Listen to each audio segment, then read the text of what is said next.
This is the original esport racing game. This is iRacing.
This season marks a new beginning. Witness the raw power, iconic sound, and pure speed from the historic Lotus 79. Experience the competition and glory days of early 80s open-wheel action. Watch as drivers wrestle these ground effects cars into submission. Drivers will face off wheel to wheel. For some, it's a chance at redemption. For others, an opportunity to make a statement. All sharing the same goal, to be crowned champion. Who will be victorious tonight? The Lionheart Retro Series presented by Butt Kicker starts now. Competition, commitment, excitement. This is Lionheart. From the Pocono Raceway, this is the Global SimRacing Channel's Round 7 coverage of the Lionheart Retro Series 2019 Championship. Now, last time out at Gateway, when a David Altman moan-inducing self-spin with 4 laps to go halted an intense battle for the lead, iRacing stewards ruled Mark Cohn the winner, deciding he was just ahead of Dustin Wardlow at the time of the yellow. For the Watchman, it was his second career win, and as for the Candyman, being runner-up must have tasted bittersweet. But while the commentators remind the viewers about what was for the drivers, the past is forgotten as their attention is focused on the 3 corners that lay ahead. 300 left turns between themselves and the finish line, a line they each hope to be first to roll over. It is the Pocono 250 presented by the DMLC Racing Channel, and you can see all the simulated Lotus 79 retro racing action from green flag to victory donuts live as it happens right here on the iRacing Esports Network. Hello everyone and welcome to the Sim Experience Countdown to Green. Over the next 15 minutes, GSRC will bring you all the storylines, all the stats and facts you'll need to appreciate the Pocono 250 presented by the DMLC Racing Channel that will immediately follow as we indeed count down to green. Competing in the Western States Synchronized Swimming Competition as a pair are your regular commentators Jason Galvin and Brian Yazek. So in their absence, way up in the press box to bring you our bird's eye view is Nick Schmeg, joined by yours truly, Bill Soups On. Amjad Yaman has director duties armed with cameras locked and loaded by Dougie Beard. This is the 3rd time running Pocono in the Lionheart Retro Series. Previous winners were Jonathan Real Thing Goke and Adam Blocker. With neither driver here today, the winners list is certain to grow to 3. Nick, for viewers who missed Goke and Blocker win before, tell them a little bit about today's venue. You know, Bill, I was here in person in Long Pond at Pocono Raceway just a couple of weeks ago, but that was for a NASCAR race. Tonight, we have a different kind of beast storming into the Keystone State, and it's the classic Lotus 79. At every IndyCar race at a superspeedway, you'll hear all about how drivers have to battle with and manipulate the dirty air around them, but that becomes especially difficult here at the 3-turned Pocono Raceway, the Tricky Triangle. All 3 turns are based on famous turns at other notable racetracks, including the 14-degree Turn 1 from Trenton Speedway, the 8-degree Turn 2 from Indianapolis, and the 6-degree Turn 3 from the Milwaukee Mile. On the humongous front straightaway, you'll see these low-bodied machines fan out like a tsunami and then have to somehow find enough room to keep it clean as they dive into the first turn. IndyCar ran here from 1971 to 1989 and didn't return until 2013. But tonight, we take a look back through the decades to when names like AJ Foyt and the Unser brothers dominated here. To get a better look at how to take one of these retro Indy cars around this historic track, allow me now to send you down to one of the longest front stretches in the world for the GSRC Lap Guide.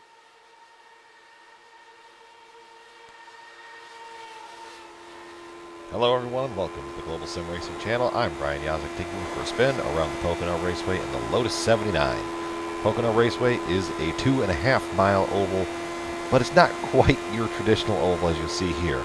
Starting off down the front stretch, wide enough to fit 7 wide, as what we saw in the actual IndyCar race there last year. Heading off down here to turn 1, looking for those trees to start, make a late corner, let the rough side drag, shoot the sparks out the rear end of the car, aim it right back out of turn 1, right about the end of that safer barrier, and just kind of hover right down here down the Long Pond straightaway, named because Long Pond, Pennsylvania is just off of that straightaway about due east.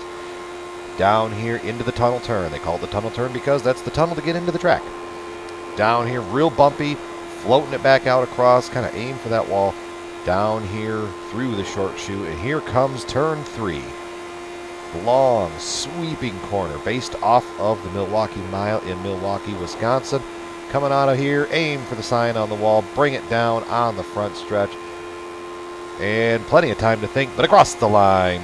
And that is going to complete our track guide here around Pocono. I'm Brian Yazek. Enjoy the show.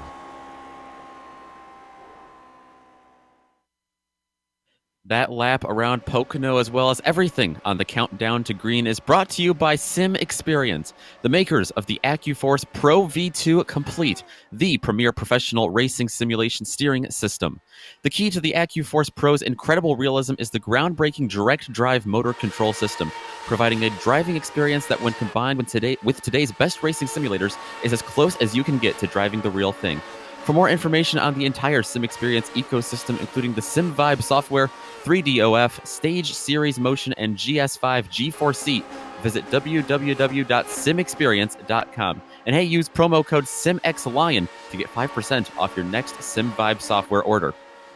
And you won't need a promo code for the next segment because I'm going to give you the points for free, courtesy of the good folks at the Butt Kicker. Now, keep in mind, these points do not take into account the 2 drop races allowed for in the rules. Despite not winning, Ryan Otis has a 50-point lead on Sage Karam. Despite winning twice, Sage Karam trails Ryan Otis by, 50 points. Having 2 lips like roses and clover are nice, but George Sandman would trade them in for 2 wins, like the driver below him, Mark Cohn. His second win jumping him way up as the Watchman moves up 8 spots. The other big mover was the Candyman Dustin Wardlow on the heels of a second-place result. Let's go ahead and look at the team championships now, and this, of course, is presented by Plasma Tracks. It might be nevermore for Raven Motorsports Black when Otis flies away, but he is here today to score them more points. For NLR Sim Racing, Mark Cohen has overachieved so far this season. Can the Watchmen stay wound up is the question. Raven Motorsports Silver, which honestly marketing should have colored purple, sits in third. The team I want to point out is Fat Dog Racing, 3rd overall at Gateway, thanks to a 3rd place finish from Justin Kirby and a 5th place from Mike Rigney. All right. Nick, how about some rookie standings? Well, Soup, you've got it basically covered. You take away Ryan Otis, and the standings are looking very, very similar here in the battle for the Rookie of the Year, because rookies actually comprise 6 of the top 10 spots overall. Most notably, you take a look there, you've got Sage Karam, who's unfortunately not with us tonight at this race. He's on top of the rookie points right now by 7 points over George Sandman. They're sitting 2nd and 3rd overall in the regular points, but 1st and 2nd here. Mark Cohn as well, 4th overall in the regular points, but he has bumped himself up all the way from 8th in the rookie standings to 3rd here. He sits pretty nicely, just 23 spots behind them. Considered the premier fixed setup racing league for the Lotus 79 on the iRacing service, the Lionheart Retro Series honors the memory of the late Dan Weldon. Now, GSRC is always picking up new viewers, especially since we're on IESN. So for those unfamiliar with the series, let's go over the details. Absolutely. And these series details come to us thanks to Minus 273, the premier name in karting gloves. For more information on Minus 273's full line of gloves and apparel, visit www.minus273.biz and use promo code LHRS for 25% off your next Minus 273 orders. Looking at the details for the race today here in Season 3, it is round 7 of 18. And like you mentioned earlier, Soup, you have those 2 drop weeks. Some guys like Sage Karam going to be interested in using them tonight as he's not here. They are using the Lotus 79, these very low-bodied old Indy cars here in the Retro Series. Setups are adjusted and fixed, so they are going to be kind of customized by the league to kind of maximize the performance of these old Lotus 79s. Cash and prizes for this series, over $7,600. A lot on the line, and just some more incentive to win this thing. This is one of the Triple Crown races, but unlike past seasons, double points not being offered this year in this race. To misquote Mark Twain, reports of Sage Karam's absence have been greatly exaggerated, as the real-world IndyCar driver has made a late arrival, not putting into practice time yet, as qualifying is about to get underway. So we're glad that he could be here with us. What he'll have to do is deal with the weather. Let's take a look at that, Nick.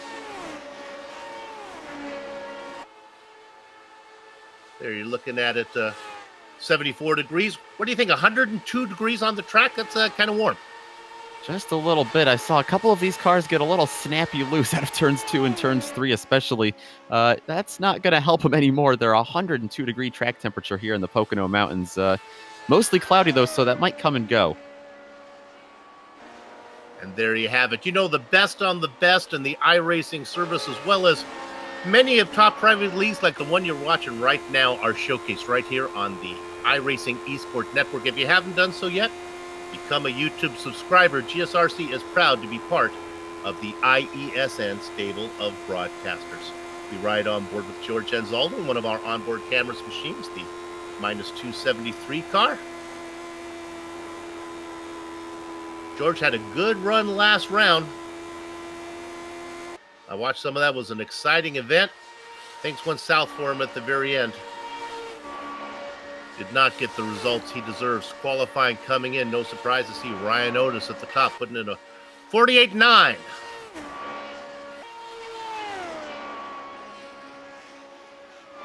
They start to roll in. Big Joe Hassert.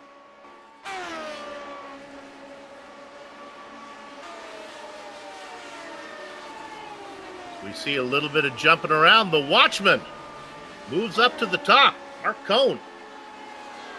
Talked about him overachieving this season. Maybe things have just come around for him. He certainly has been more competitive than previously.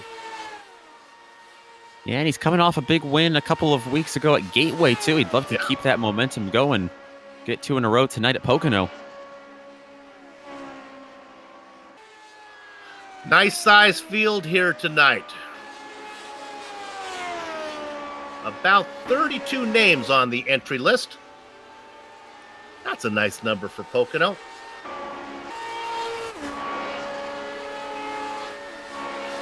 Now, qualifying is always important, but this being a longer event, we'll talk more about the race analysis a little bit later, but I can break it to you. We are going 100 laps.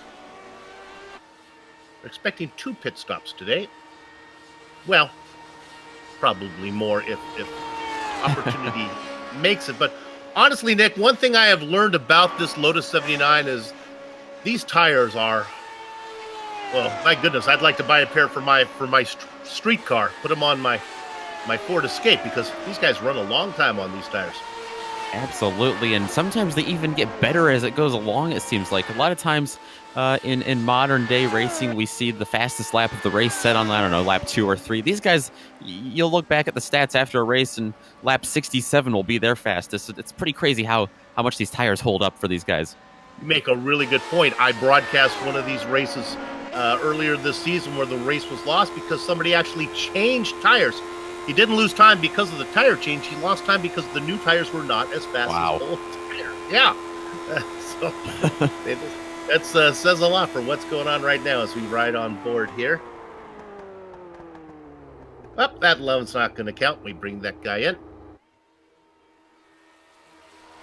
Mark Cohn continues to be at the top. 29 drivers have put in time. One of those is Sage Karam. He put in a 50 flat. And I think that's the one he's going to have to live with. Oof.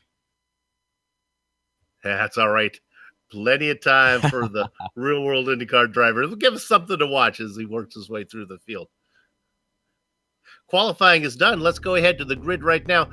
It's such a long lap around here. Let's go ahead and take it a row at a time. I'll take the front row. It is the Watchman coming off a win last round. Mark Cohn sits on pole. He's going to be flanked by Ron Hacker. Nick? Right behind them, Chris Lanini. Let's see if he takes them 3 wide at the start. As so oftentimes you see here at Pocono. He starts third. Ken Hacker in the 24 to his outside. Your points leader, Ryan Otis, sits inside of row 3, flanked by a driver I'm not familiar with, Dave Walsh. Row number 4, it's the Hoosier, Dean Mullen, the 31, and David Clymer to his outside in the 46, starting 8th. You can sprinkle a sunrise with dew. That is Dustin Wardlow, the Candy Man. Outside of him, Mike Rigney. Row number 6, Paul Jenkins going to be in the 35. To his outside, enter Sandman in the 06, starting 12th. And the Baker's dozen spot is Frank Beezer. Ryan Corns is 14th. James Paulson's going to round out the top 15 with Big Joe Hassert. He's going to be starting from 16th. He's going to have to fight his way up through the field. Row 9 is filled up by Chad Dalton and Eric Block. A couple more familiar names to us. Taft Baldwin back in 19th, and rounding out row number 10 in the 20th spot, Chris Walker. Hidden Blackjack, it's George Anzaldo. In the double duck spot, Scott Holmes. JP Winscheidel and Darren Gange back here in the 56 and the 11 cars, and going to be in row number 12. In the quarter century mark, David Altman, who had that spin late in the last race, hopes to bring it home clean today.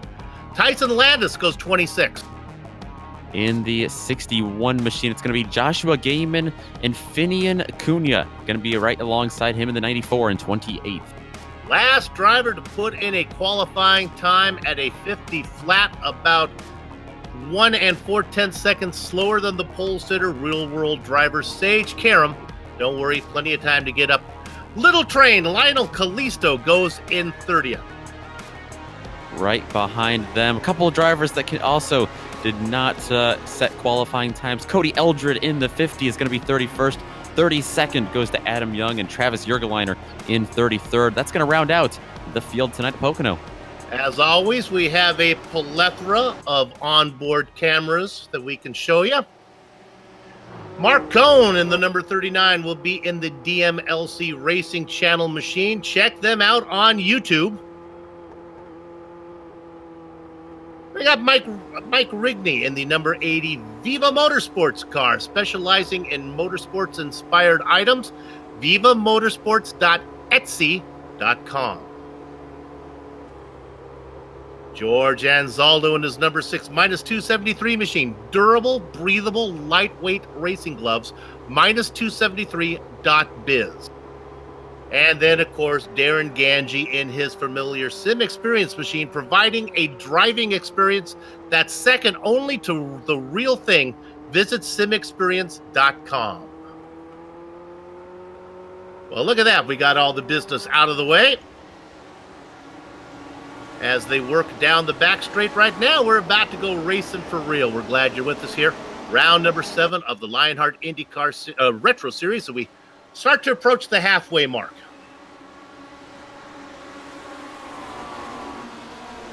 Should be a good one today. We'll give you our race analysis in a minute.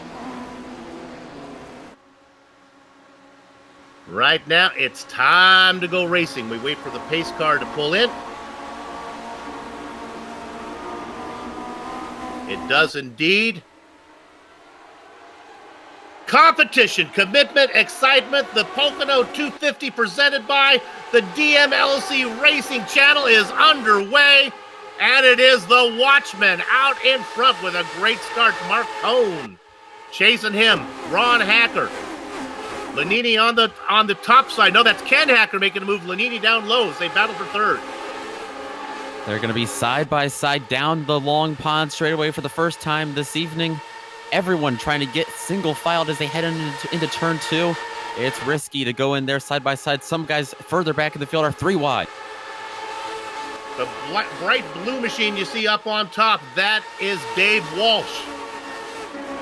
He slips in now behind Otis as they work their way around the final corner. Cross your fingers, we're so close to getting the first lap in clean. I think we are, as the entire field makes it out of 3.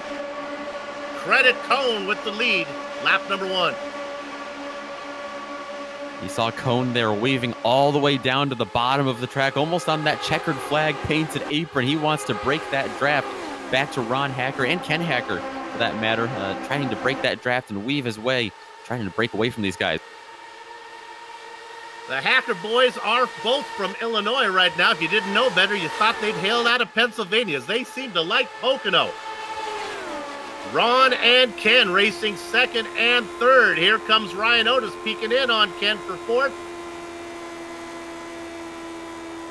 We right off the back again, that fluorescent blue car you see there to driver, well, screen left, that is Dave Walsh. You're looking at Walsh and Lanini back there. Now they come at you. Look at them fan out 2 wide. Walsh currently holding off Lanini there for that 5th place spot. Chris Lanini, not an easy name to say, and also not a great start for him. Started 3rd, he's fallen all the way back to 6th. Kind of got swarmed there. Not a lot of big movers so far. Nobody up more than a couple positions, with the exception of who else? Sage Karam, already up to 18th spot.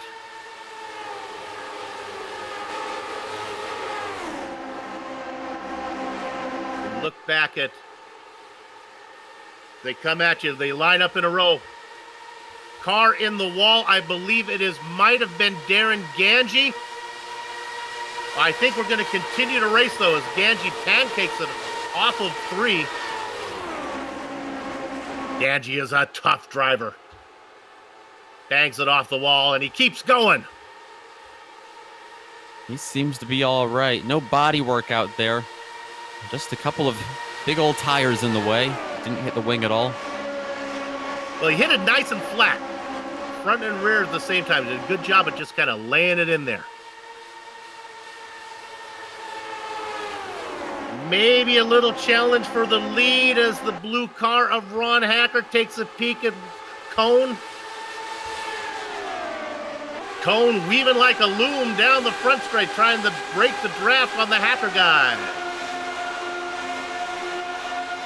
You see Ryan Otis there in 4th, also taking a peek to the inside, trying to get around Ken Hacker in front of him, but now he's trying to hold off Dave Walsh, who has caught him on the outside, almost got side by side with him there out of turn 1. Boy, they are lined up in a string. Passes are being made, but they're happening one at a time. I can report that Big Joe Hassard just made it around Ryan Corns. Big Joe up 3 spots. And side by side for the lead as they come out of turn 3. Ron Hacker just about got a run on Mark Cone. See if he's able to do anything with it down on the front stretch. It looks like Cone's run and momentum just too much.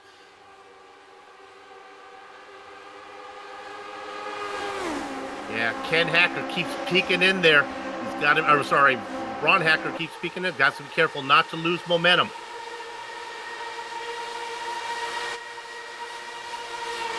A driver on the moon. Can we look at the driver in 7th? This is Mardi Gras Mall. Dean Mole making a move up in the number 31 car, now up into 7th. Boy, that's exactly where he started, but he was farther back in the order. He must have fell back on the start, working his way back up now. In the prettiest car on the track. The prettiest and also the fastest. On the screen just a while ago, you saw him go purple. He has the fastest lap so far. Yeah, I do believe he got shuffled back.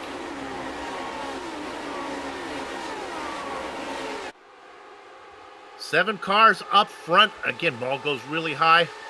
We talked about the guys up front. Let's start it back in 11th position, run back some of these guys. Dustin Wardlow back in 11th. Paul Jenkins behind him. A little bit of a gap from Jenkins. Back to Big Joe Hassard. Then you got Corns, Beezer. Karam is now up into 16th with 93 laps of racing to go. Looks like Karam is finding it harder and harder to pass these guys as they work their way up through the field. Pass for 8th spot right now, George Sandman. Are we right on board with Karam? You can see Sandman ahead trying to peek in there. Cannot get it done. Ovals are not Sandman's specialty.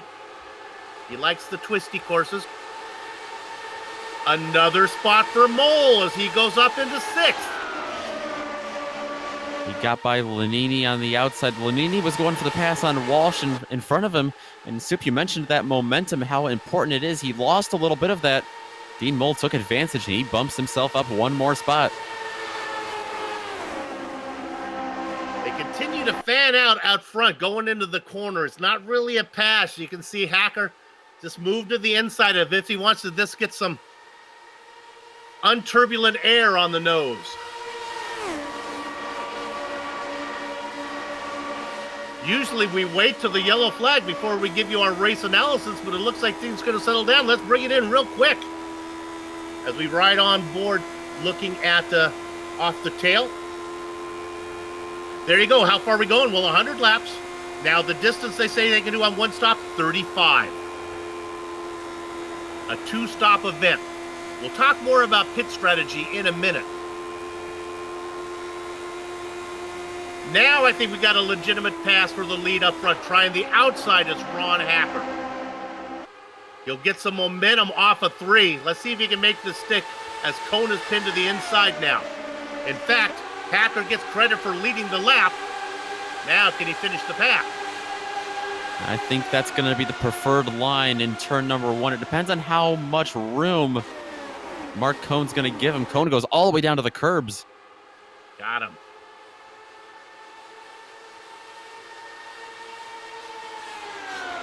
So Mark Cone sandwiched between 2 pieces of Hacker bread right now. Ron in 1st, Ken in 3rd. Otis and Walsh in 4th and 5th. And I'm telling you to watch out for that multicolored machine of Dean Mole. He is on the move.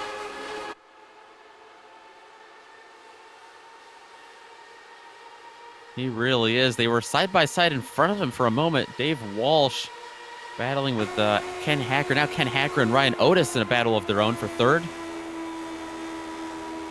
On board with Mardi Gras right now. Stock and Walsh. Walsh looking to the inside of Otis, just taking a peek. Look at that beautiful cloud-spotted Pennsylvania sky pushing down on the racetrack. Beautiful day to go racing here in Pennsylvania. I can tell you what, not an accurate representation of what Pennsylvania looked like today.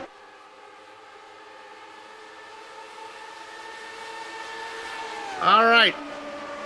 They go by. I hate to be like the town crier standing up on my soapbox ringing the bell. Lap 12, Sage Karam has worked his way up into 14th. And let's go to Karam right now as he's going to gobble up Ryan Corns. Oh, yellow has come out. Big Joe Hassard, maybe. No, right in front of Big Joe. Chris Walker gets loose. They do a little, I talked about synchronized swimming that Jason Galvin and Brian Yossi grab. Watch this. These guys could enter the event. This is pretty. Whee! They both spin around and they both keep going. Yeah, Walker into the wall first, and looked like Big Joe just followed him out there. Now That's they did get Eric Block as well, yeah. Yeah, Eric Block's the one guy that wasn't. They didn't get the memo about the dance steps or the swimming moves. He was the water polo player. Yeah, he was in the pool. We're right on board with Dakuna. Take a look at this one. Our director has found Finian, a veteran of many a GSRC broadcast. Is he going to find a hole? A little bit. Get a little front node damage.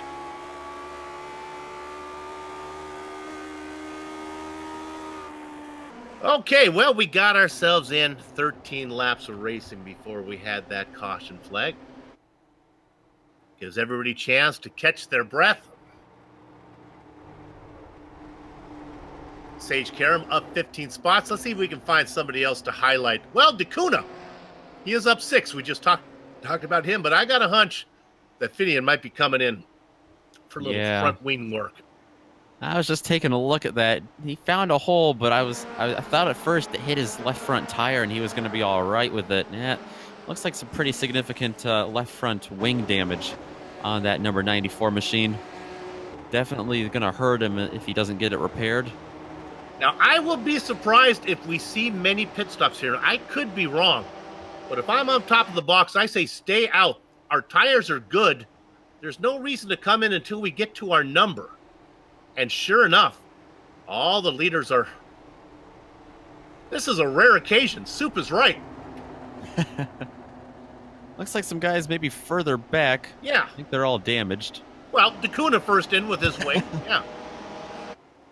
Looks like he's going to be followed by Scott Holmes, David Altman, Cody Eldred, Kalisto, Big Joe joining them. Tyson Landis as well. As they come in, gives us an opportunity to go ahead and talk about one of our sponsors, and that would be Viva Motorsports. Now, these guys specialize in motorsports-inspired items, ranging from custom-etched glasses, track decals, and more. Everything is designed with the motorsports enthusiasts in mind, crafted with care and love through all the stages of production.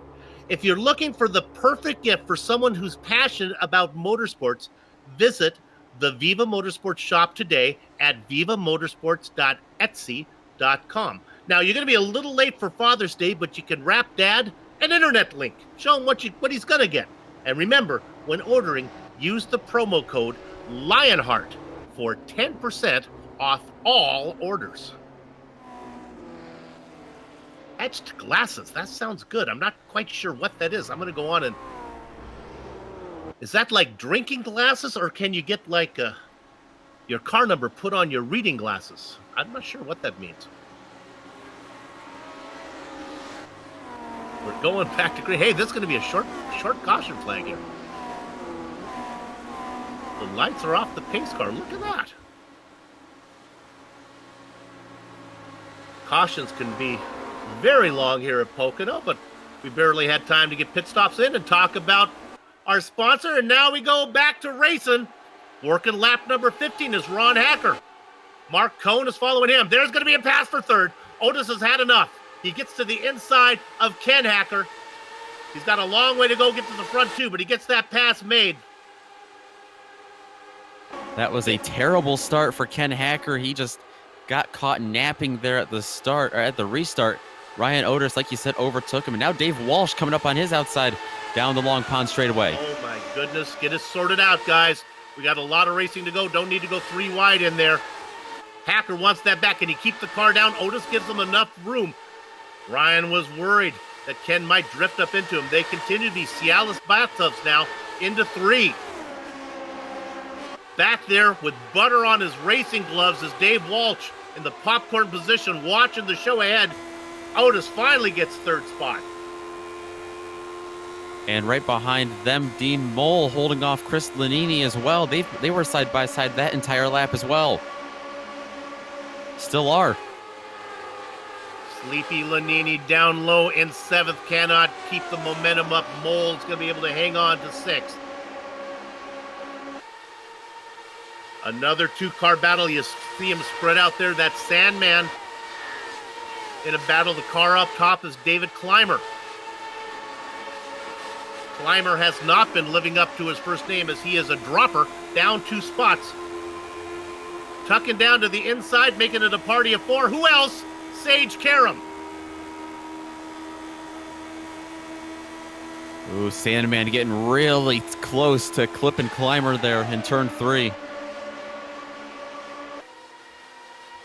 Oh, they got a run on the back of Mike Rigney, but there's not enough room. They're going to have to put a stop to that.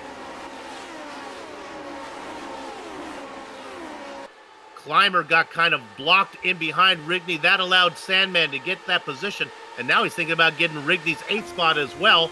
Momentum for Dustin Wardle. This racing is crazy back here. That car right behind the one off the tail, that's Sage Karam.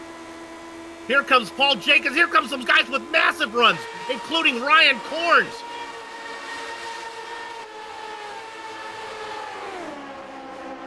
Two by two out of that corner. This is where the action is. It's a hornet's nest as they go back onto the front straightaway. Jenkins on the outside now of Corns. Still with that momentum from the draft, from the cars in front of him.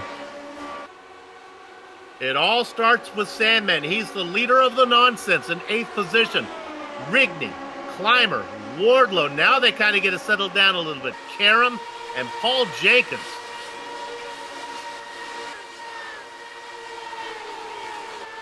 Sandman is 1.2 seconds behind Lanini.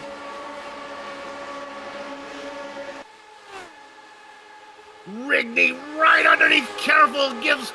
Oh my God, that was Climber going underneath Rigney. Woo-hoo.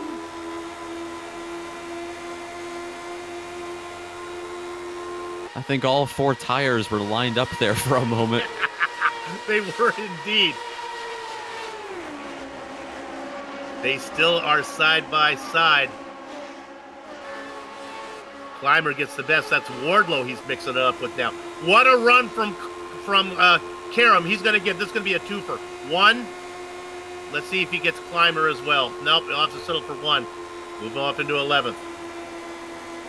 He's going to keep that run going, though, it looked like. He didn't let off at all there in the tunnel turn. Up goes front. To the outside. Yeah. Up front is still Hacker and Cohn. I'm keeping an eye on that.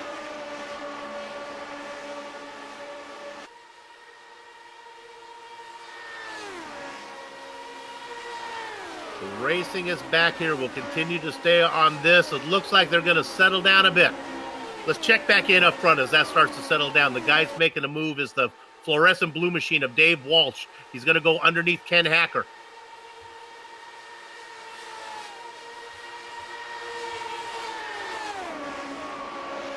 He goes side by side. Gets that done through 2. Now let's see if he can finish the job through 3. Punching a huge hole in the air for Dean Mole. Oh, Ooh. My goodness, that was a close one. Hacker tried to hold onto it on the outside. You can flat-foot it all the way around there a lot easier than on the inside. But with that comes a little bit of loose off, and you saw that right there. And now, like you said, Dean Mole has caught up to these guys. He's right on the inside now of Dave Walsh in turn 1. Working lap number 21. We are expecting green flag pit stops. Hopefully we can get there in the next 14 or 15 laps. This track is so big, you can make a stop if you're close enough to the front and not go a lap down. Why does that matter? Because if you're a fan of racing, you can use road racing strategy. Pit under green, stay on the lead lap. If a yellow flag comes out, everybody has to come in. You cycle around, you're up in front. Something you can't do on most ovals, because if you go a lap down, you'll end up cycling around, but you'll be at the back of the line.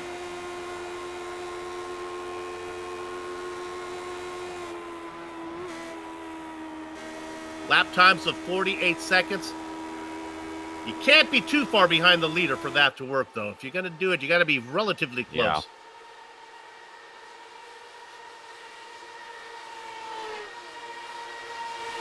See Ryan Otis tuck up right underneath Mark Cohn that time around.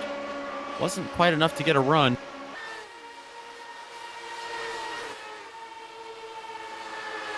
All right, we've been looking at these guys. Let's take you back and talk to another driver who has a good race.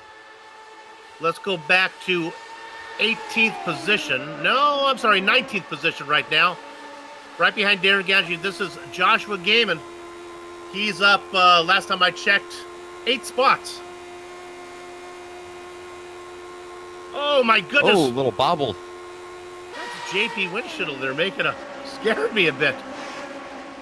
Oh, no, my. He's safe. If you could hear our director, there were 3 of us moaning on that one. I think Gaiman's going to find a little more speed out of that 61 machine. I think he wants to scoot away from that mess back there. Tip of the hat to Ganji after pancaking the right side into the wall. Darren racing in 18th, having some good pace.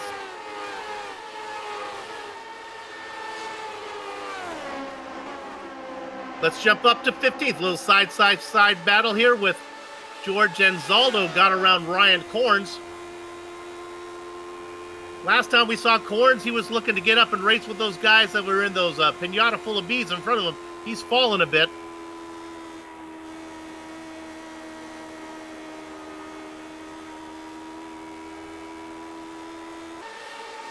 There we are looking back. There's Corns. You can see the drivers next to him. Oh, yellow has come out again. Oh, this is a big one. I think it starts with Chris Walker. Now, I think he's a lapped car in front of the field. This happens right in front of the leaders, and he gets one of them. Who does he get? Oh, that's the dark car. That is Ken Hacker. Oh, straight into the air.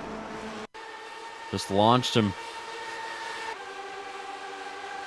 Right in front of the field that was coming at him. You see the car get loose down onto the grass. It slides back up. Hacker has nowhere to go. Bang.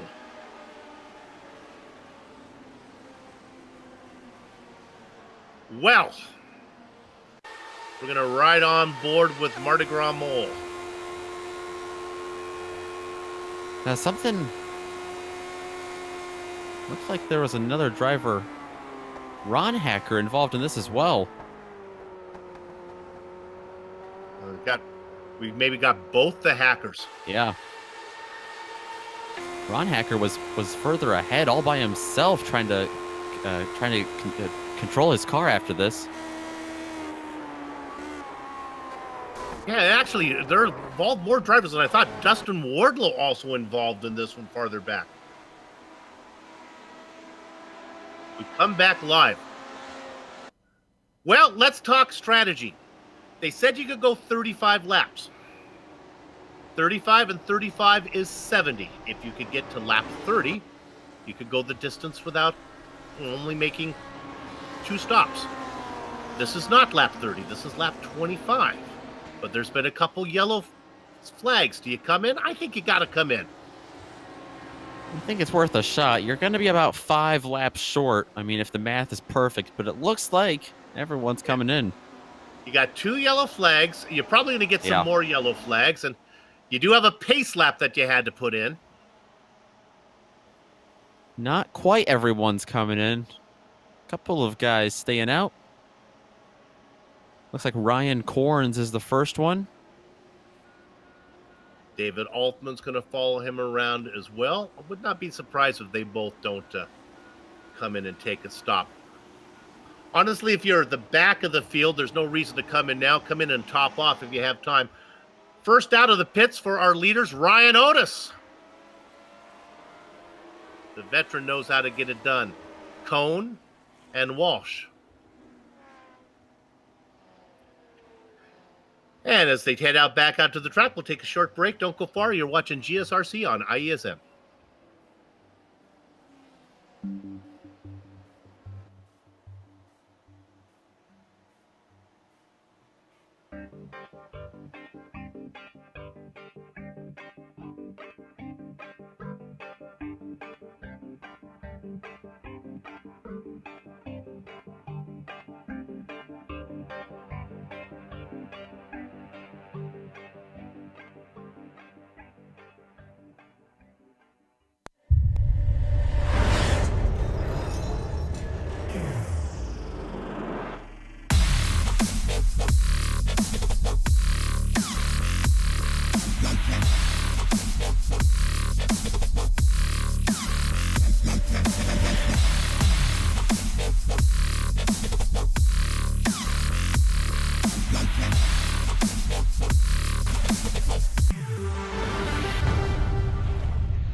The SimPit is an entertainment channel dedicated to the world of simulated motorsports.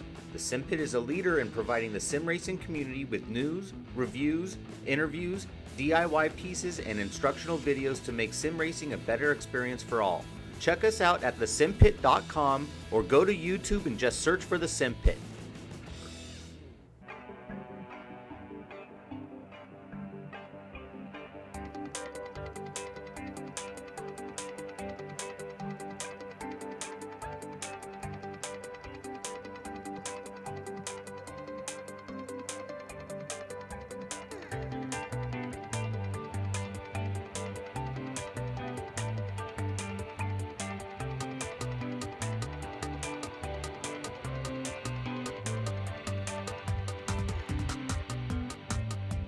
Welcome back to the Global SimRacing Channel's coverage of the Lionheart Retro Series, the Pocono 250, presented by DMLC Racing Channel. Streaming your way on the iRacing Esports Network. As a cloud passes between the track and the sun, racing in a bit of shade right now, our leader, Ryan Korn, followed by David Altman. They did not come in for a pit stop. We don't expect their tires to be all that bad. But I think they probably only have 5 to 6 more laps left in them before they'll need to come in. Let's go racing. Corns and Altman, 1-2, down into the first corner. The big guys behind them, that is Cone looking on the inside of Otis. Missing from the front are both of the hackers as they were caught up in that incident. Cone's still on the inside of Otis here for that third place position. I was wondering how Ryan Otis would fare. He's looking for his first laps ahead of the race this evening. Not going to happen yet as those two drivers ahead of him stayed out. That really is where the excitement is right now. The front two racing 1-2 up front. They know they'll have to pit in just a handful of laps. What we're looking at there with Cone and Otis is for the virtual lead here in a minute. Who gets credited leading out the line? Well, Otis does. Now that's Lanini on the top side coming down low. We have not heard much from George Sandman yet. He's racing in fourth. He loses a lot of momentum down low, and that's going to open the door for Sage Karam working the inside. You see them all in a line. The driver on the inside is Karam. He's in seventh. That'll really be fifth in just a matter of a few laps when our leaders come in. Karam getting real close to the left rear of George Sandman there through the tunnel turn. Got him a little loose as now Karam going to go up high. Dean Mole, that car right behind him on the low side. Our leaders go around one more lap, working lap 29 for them. Everybody else, 4 laps. You know, these leaders, Ryan Corns and David Altman, they might be able to stay out a little longer than we might have anticipated. 35 laps on fuel, and we've had 2 cautions. Only on lap 30 now. Now let's go ahead and give them another 5 on that. So let's say they get to lap 40. Definitely going to be interesting to see how off-kiltered their cycle on fuel goes, and if the cautions fall correctly later in the race, this could definitely be a winning call. The question is, can Otis and the guys who did his strategy get to the end on one more stop?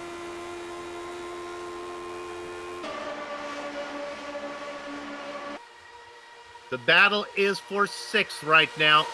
Karam trying as he might to try to get underneath Sandman. Sandman so happy to be so far up on an oval right now. Gets a good run out of oh, we got problems in the back. It starts with, I believe, Cody Eldred. He gets loose. Oh, you know what? He gets into the yellow and blue car of Frank Beezer. Then he starts to come around and he collects Joshua Gaiman, who was having such a good run. The Pennsylvania native as well, Gaiman.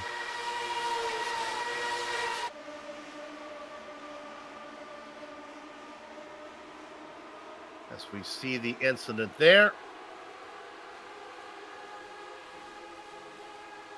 I think those were the only two involved, as everybody else was able to get around. No fast repairs in the Lionheart series, either this one or in the IndyCar series. We ride on board with Gaiman. Take some Dramamine. Holy moly. And Adresi. He does land it on his wheels. Well, for Ryan Corns and David Altman, I believe that yellow flag was served to order. I think they'll come in now. I would think so. That'd be a heck of a risk to stay out one more time. Now they'll shuffle all the way back to the back, but they will certainly be good to go on one more stop from here. Yeah, and the rest of the field, it's going to be close. A couple more cautions, I think that'll help them for sure. Yeah, but, this yellow flag is kind of what they were anticipating as well. That'll let them go a little extra. If in theory we saw the rest of the race go completely green, that's definitely going to hurt the rest of the field.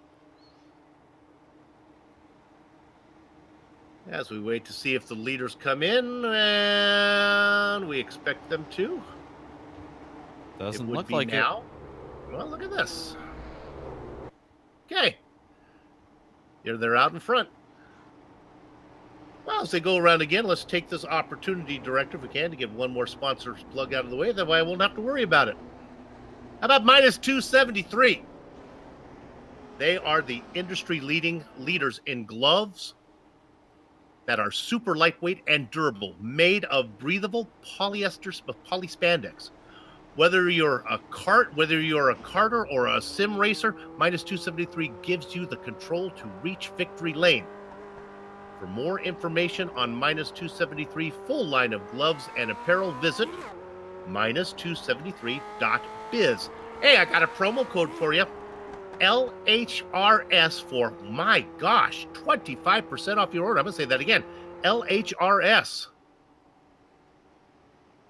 25% off your order. Basically, if you buy a set of gloves, you get like the left one and then half of the right one. You get half a glove for free. And the best part of all is that the gloves come with all 10 fingers. You don't just get 7.5. Heck of a deal there. I'll say so. All right, the lights are on the pace car. They're working their way around. Let's take this opportunity to talk about one of the drivers who's racing up front, having a great series. We'll talk about Mark Cohn. Mark, we're going to do this during the yellow flag because it's probably the safest way to do these because we have a tendency to jinx the drivers. There you see the information for Mark. You can read most of that. I'll just talk about a few things that you may not see down there if I can find my notes here as I follow through. A few things you may not know. His best finish was best season finish was 28th. I think he's going to beat that one this season. And he sits 17th in overall in retro for laps led with 70. Really? My gosh. That's pretty good, figuring he hasn't been here very long. Sits, let me correct myself. 17th overall. Okay, 17th. There we go. And I think he's going to add to that total tonight as well.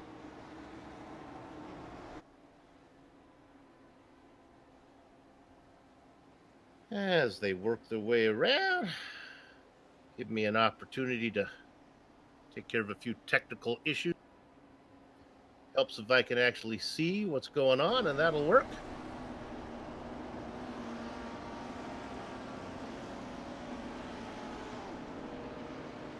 And that's what I'm looking for. There we go. Now I can see what the director is looking at. Without Brian Yazik being here, I always like to pull back the curtains, do a little Brian Yazik, and have some issues going on. Bit of an observation I just made under yellow here. You might have mentioned this before, and I missed it. David Altman came in 20 laps ago. He's not on the exact same strategy as Ryan Corns. Corns has yet to pit in this race, but Altman may have had a splash of fuel about 20 laps ago. Interesting indeed.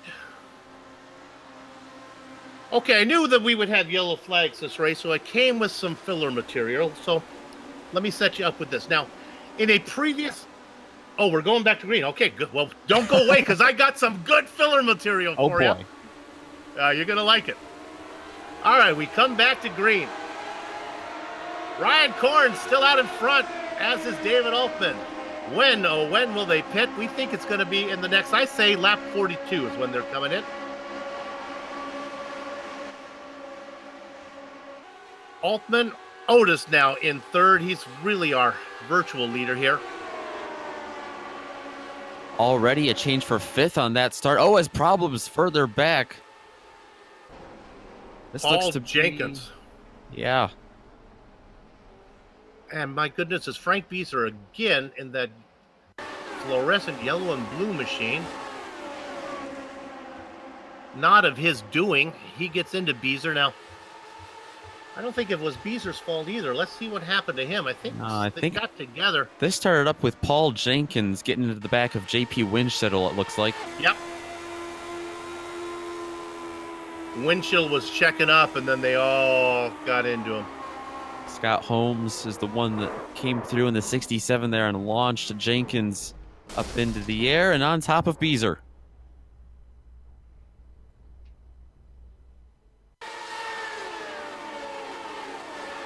It looks like there was one other car involved. Anzaldo, I believe, got a piece of that as well. Yeah, he did. We have time, so we'll take a look and see what the boss had here. Gonna need his racing gloves on this one. You be the driver. Pick your lane. Ooh. Under. Yeah. Or over. The middle, probably not the way to go.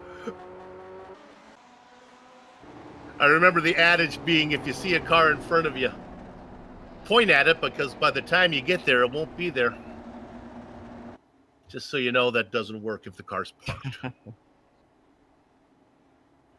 As another cloud passes by, under the shade. All right, Nick, got to be time for Corns and Altman to come in now, right? Unless they don't want to. Corns, yeah. Altman, like I said earlier, he's got a ways to go, I think. He might have another dozen laps in the tank, but Ryan Corns, I don't know. You are definitely right. You're right. You were talking about that. I didn't realize how the interval is considerable. He must have come in that first caution when he was further back in the field. Started back in 25th.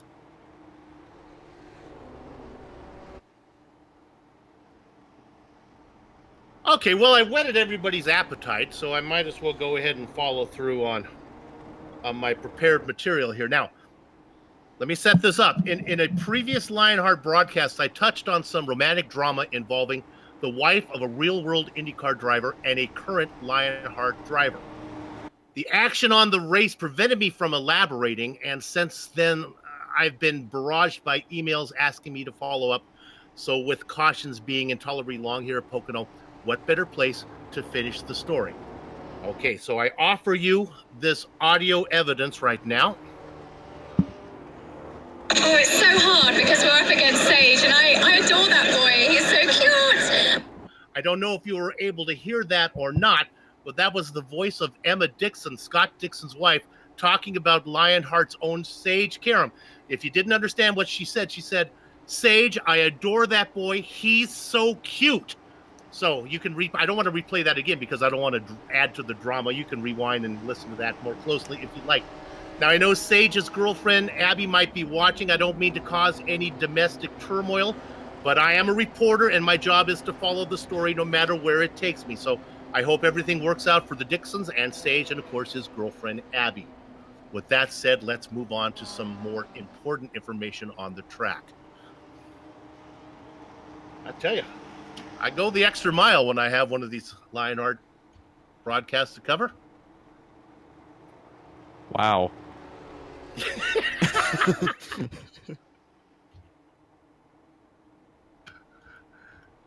There you have it. All right. I have no more of that, so we're on our own now. It's show tunes after this one. It's the pace car. Let's see if the lights come off here. And they will. Let's see if we got ourselves a hard charger to talk about other than the aforementioned Sage Karam.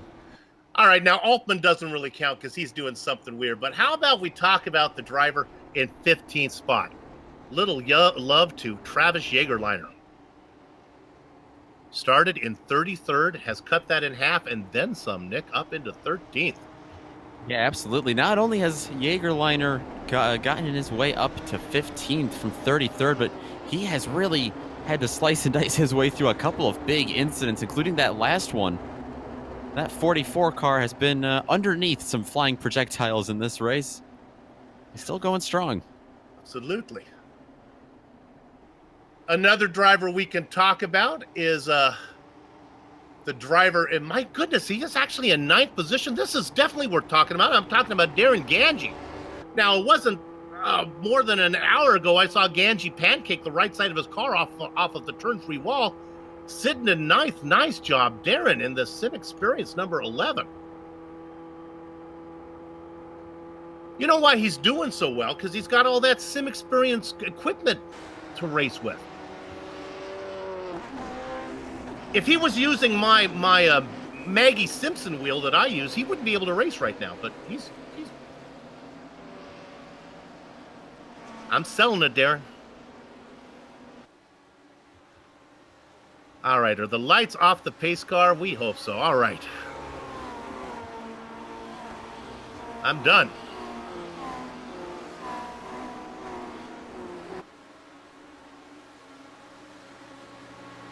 Working lap number 39 when we go green. Ryan Corns remains out there. We expect him to pit momentarily. David Altman can go a little bit farther. This is working out, especially for Altman. Big jump for Corns there. Now remember, Corns is not chopped liver. He qualified 14th, so the car has pace.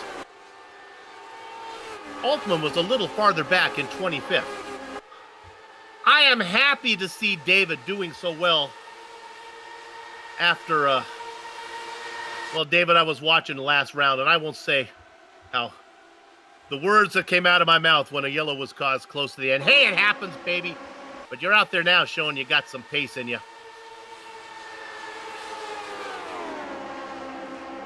Much more of a conservative start here throughout the top 10.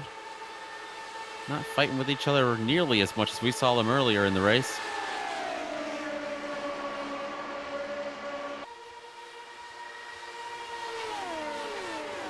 All right, as I scroll through, my main story has, where is, I am missing Sage Karam. Oh, P6, okay. Sorry, Sage. You did a little better than I thought you'd. I was looking back 7th and 8th. You are well up there. Sage Karam currently following a line of 3 cars, nose to tail. Sandman following Cone, following Otis. They're trying to make some moves on one another. Otis trying to fend off Cone to the inside through turn number 3. That really is where the action is. Something to keep in mind is Ryan Corns is going to be going, it looks like 42 laps on one tank.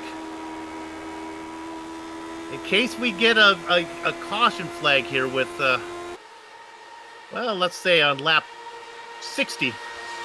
In theory, if you get enough yellow, you can come in and go the distance.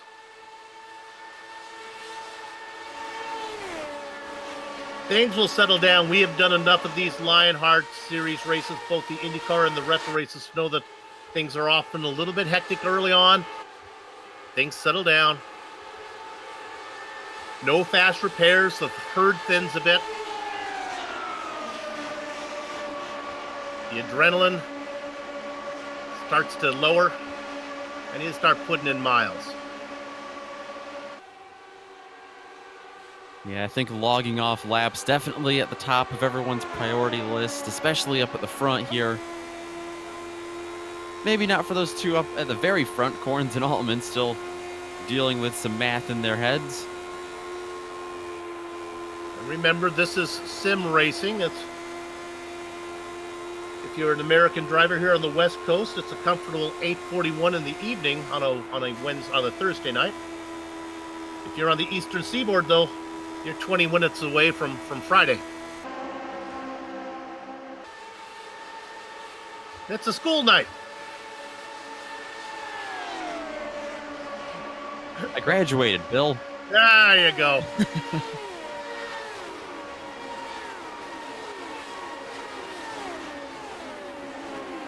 working their way around. Tell your parents you got a career at GSRC that put college off for a year. That's my recommendation. Well, I think I might have to take a rain check on that offer. Let's scroll back a little bit, find ourselves a nice battle to watch. What director? Why don't you pick one for us? Oh, that's a pretty good one. We're looking at, where are we going? Oh, we're looking at, that's P3 right there we're looking at. Let's go back. He's picked P12. All right. I'm just pretty good at finding those. This is Winschittle, Scott Holmes, and Dave Walsh. Now look at Walsh back in 14th. He's racing up with those other guys up front. Mike Rigney leading the way. Rigney was up inside the top 5, I believe, earlier in this race. He's fallen back a little after some pit stops. Has not found the speed to get himself back up there yet. He continues to hold off Winschittle right now.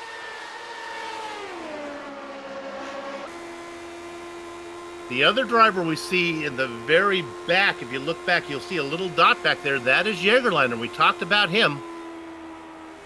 I mean, he's from 33rd to 15th, and he's got a handful of cars in front of him. Okay. Ryan Corns coming in, which is what we expected. David Altman stays out. Corns' first stop of the night. He stretched it all the way to lap 45. How about that? Yeah. Now, there were a lot of cautions involved, but 45 is... That's surprisingly close to 50, which is the halfway mark. And look who comes out right in front of our leader. I talked about being able to pit and not go a lap down. Oh, trouble Altman. And there's what a great thing for Corns, or he's going to be able to come around. Now, who's involved in this one, I think? Oh, no! It's Travis Jägerleiner. Am I right on that? David Altman, the leader. Altman. Oh, was Altman the leader? All by himself. This is back in turn number 3 as he was coming up to lap Ryan Corns in the pits. Got in the outside groove up in the marbles. Just lost it looks like. And look at that.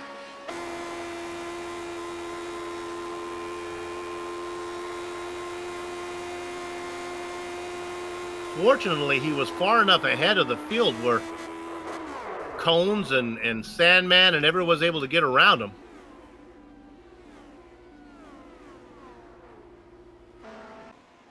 What was interesting is that Corns came out in front of these guys. He made a stop and was able to stay out on the lead lap.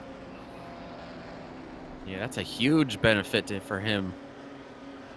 Now, normally, if everyone else was going to pit right now, I'd say that's a great thing, but I just don't see anybody coming in right now. Yeah, still a little early in their run. They've only been out there for about 20 laps. Yeah. And that's just a testimony to these tires. Usually 20 laps, you'd come in and get tires no matter what, but they just can't afford to give up track position right now. They'll stay out and try to get to the window where they can do it with one more stop from here. I assume. As I say that... Well, might be a little bit of trickery. Oh, this is a mistake. Cone, Sandman, Karam all coming in. Well, Ryan Otis was listening to you. He stayed out as the leader. Don't understand this. Now, if everybody comes in, then that's horrible for Otis. But we saw Corns make it 45 laps with enough cautions, though. I don't know if we're going to get nearly that many cautions on this second half of the race. If we do, great. That might work for him, but it's still going to be what, half a dozen laps short. What we'll do is we'll let it all cycle out. We'll take a short break. We'll come back and tell you how things are going to be as we work for the final half of this race. Don't go far. You're watching GSRC on IES.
The Sim Pit is an entertainment channel dedicated to the world of simulated motorsports.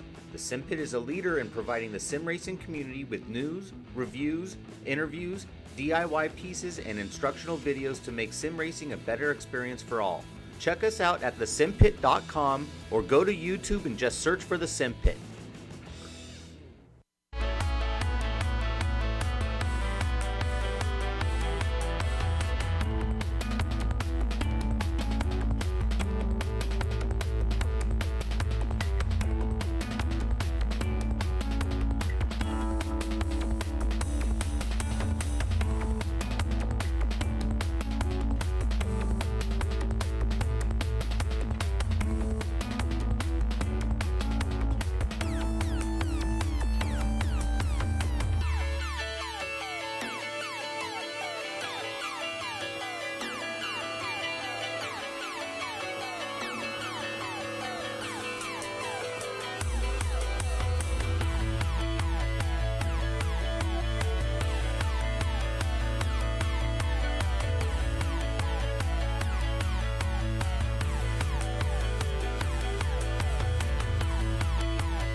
Stream the cyberspace into your place via the iRacing Esports Network. This is the Global SimRacing Channel's coverage of the Lionheart IndyCar event, round number 7. We are about to go green. Our leader is Ryan Otis, and we'll explain what's going on here in a minute. Dean Mole is in second. He is under attack by David Clymer. You may be wondering about what are these guys doing up here? Well, Dave Walsh also did not pit. These 4 guys are listening to Soup, and they stayed out. Everybody else came in, which was the best news that could have happened for Ryan Corns. As he made that stop right before the yellow flag, he was able to stay on the lead lap when everybody else came in. Corns cycles around. He is now in 5th on the same pit strategy with the Watchman Cone right now, and they are fighting. Let's look at this battle for 5th. On the top side is Corns. On the bottom is Cone. Cone gets the best of it. Yeah, this is looking like a brilliant call by Ryan Corns to stay out, but it's not going to do him much good if he can't hold off these guys right now. Trying to get back around Cone. Now, I honestly don't understand the reasoning to pit. Everybody still needs to stop one more time unless we have a plethora of yellow flags and these guys can go 55 laps. That's not going to happen. I guess that the stops will be longer for Otis, Mole, Clymer, and Walsh because their tanks will be more empty, but my gosh.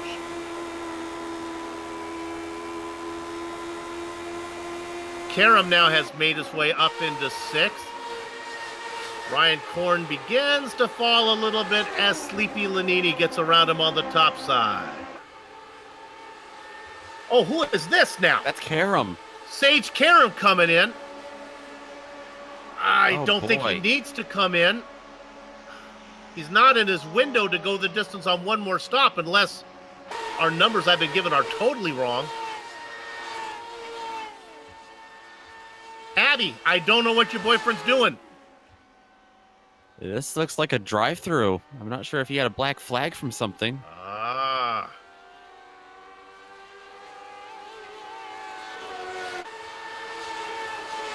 Maybe that I don't believe iRacing gives a drive-through, so maybe it's from race control.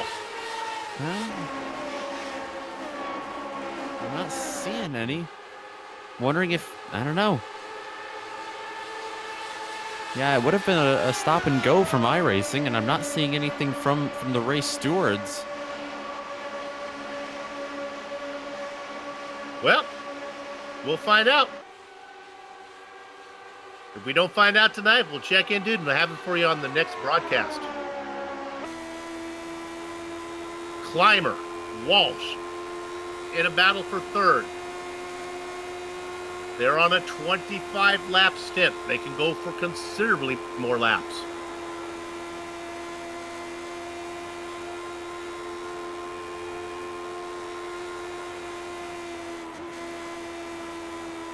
How about Dean Mull? We've been watching him fight his way up through the field. He's up into 2nd.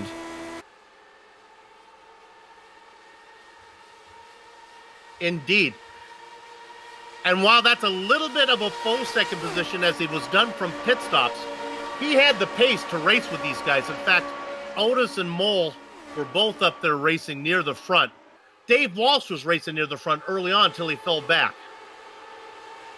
Oh, and just a little update on Sage Karam. He did indeed actually get a black flag from the race stewards. Driving through too many pit pit stalls. Yeah. I tell you, they enforce that rule like a 4th grade hall monitor. I mean, they are just annoyingly strict on that rule. My apologies to Gunther Schindhofen, my 4th grade hall monitor. But come on, Gunther, you were incredibly annoying.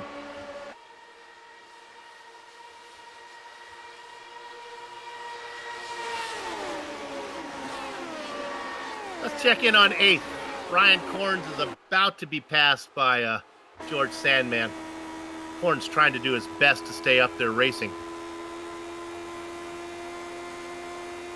Just ahead of these guys, and maybe we put our attention there instead, 7th position. My gosh, Darren Ganji, who, if you can see my clipboard, I have a scratch right through his name. I wrote him off when I saw him pancake that Lotus 79 into the wall. Tough racer from Ganji.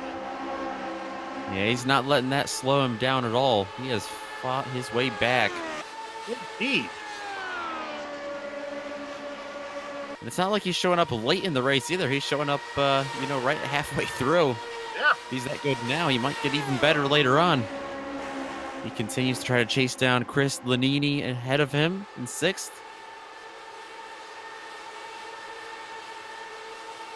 Things are settling down. If you're watching at home, settle in, because I think we're due for a nice green flag run coming up here. I feel so confident, I have no fear about jinxing what I just said. Great battle that our director has found for 10th. Winchittle, who has had a few eventful moments. That's Taft Baldwin.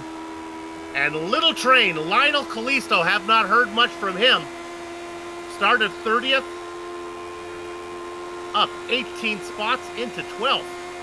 See how I did that math right there in my head? It was impressive. That was good. The riding shotgun teammates back here, Baldwin and Callisto, working together.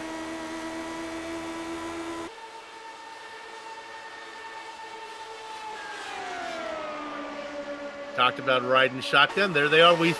Lionel Callisto, we know very well from the majors, where he is a dominant force. Actually a champion in that event, in that series. Doing a little cross-pollination. Welcome, Lionel Callisto.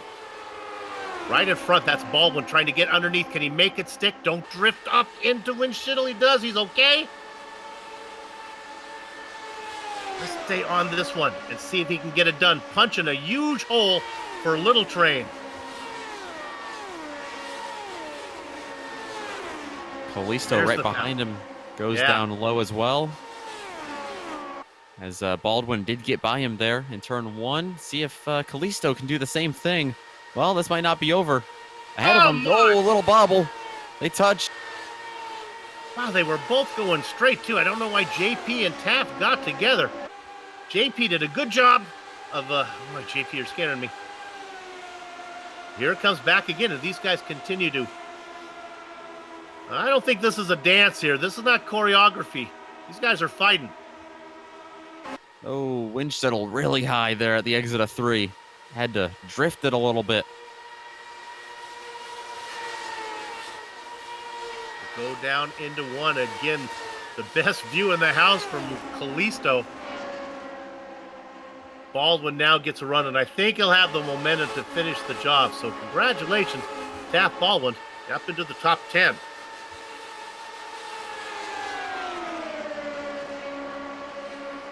Ryan Otis, Dean Mall, David Clymer, Dave Walsh, all about 21 laps ahead of on tires of everybody else. 32 into this stint. We saw them go, 45 with all the yellow flags? Yeah. Already, though, seeing a big green flag run here. 42 to go. They are starting to count back now. I'll tell you right now, I am doing the Ryan Korn strategy. As soon as I know I can get to the end on a green flag run, I'm coming in, especially if I'm out in front. Should be able to come in, get my stop done, come out ahead of everybody else.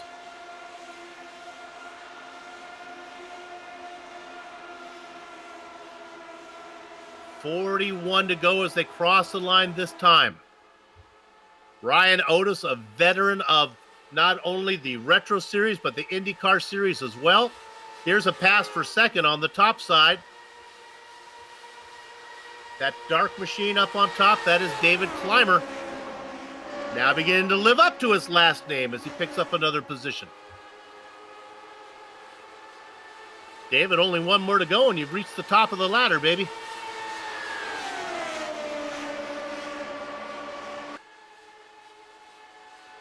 He is closing in on Otis in a hurry, too. He's got a big toe down the north straightaway here.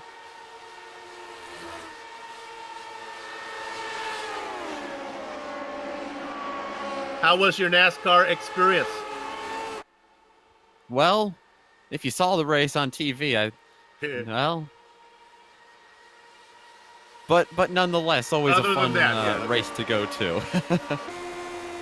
You know, I always tell people, Bill, that, you know, however boring a race may be, as long as you're there, it's completely fine. It's a great day, no matter how terrible the racing may or may not be.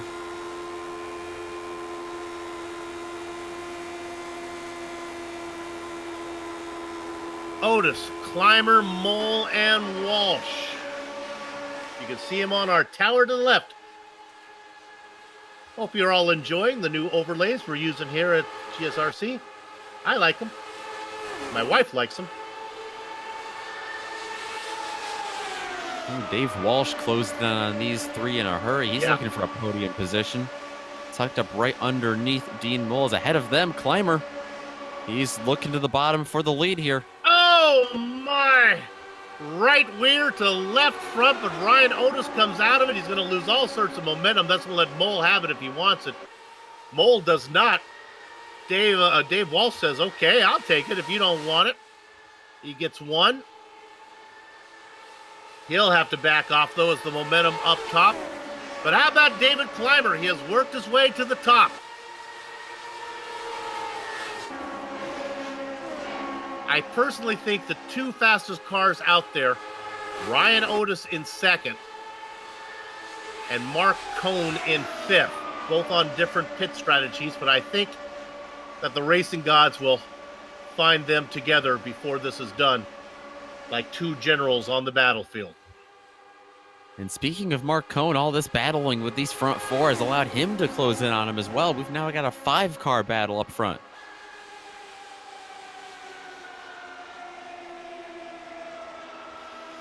Mark Cohn, the Watchman, picked up that nickname for his collection of fine wristwear that he has. Mark, you don't need to race with these guys. They're going to be coming in here in a few laps. Oh, my goodness. He's not listening to me. He's going to get up into the mix.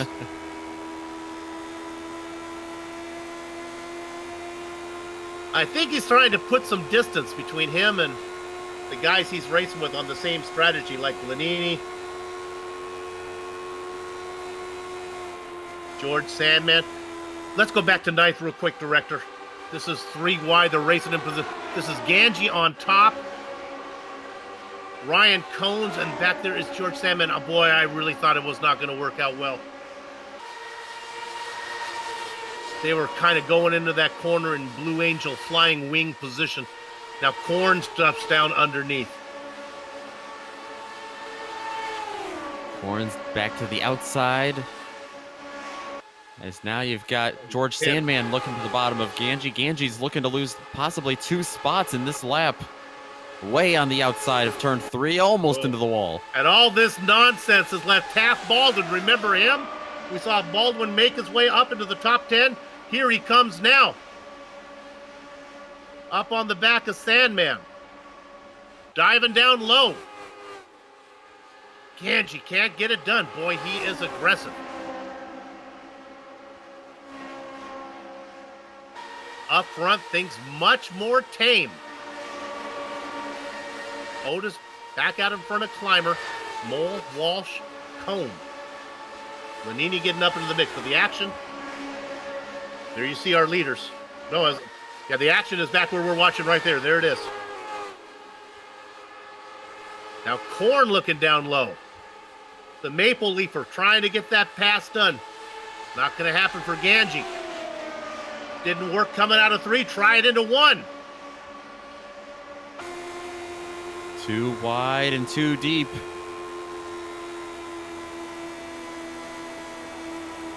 Baldwin now gets around Sandman up into 9th. Momentum for Ganji on the top ties. He gets away from Corns. Little Train, Lionel Kalisto in 11th wants none of this. Back there watching. Mama, cover my eyes. I've seen enough to know I've seen too much. Going underneath. Corns now inside of Ganji. Sometimes the fun level takes over and you lose sight of the big picture, which is getting to the end. Oh, and the yellow has flown. This is Adam Young. We look for Young. Back in turn number 3, it looks like. All by himself, unfortunately. He finds the wall. Ryan Otis had gone 41 laps. There are 34 to go. This is his window. Not only is this his window, this is everybody's window. Congratulations to Otis, Clymer, Mole, and Walsh, especially Clymer, who stayed out there. Everyone will come in. Now, the problem is, those 4 names that I just mentioned will need to stay in and take more fuel. Soup, what do you mean? There's only 33 laps to go. Everyone needs the same amount of fuel. Yes, you do. But Otis and Clymer and Mole and Walsh all have a lot less in their tanks right now. Yeah, we'll see if anyone like Mark Cohn, Chris Lanini back in 5th and 6th, maybe Darren Ganji in 7th. Maybe see if they can jump anyone. I don't think that'll put them all the way to the front, but they might grab them a couple of spots.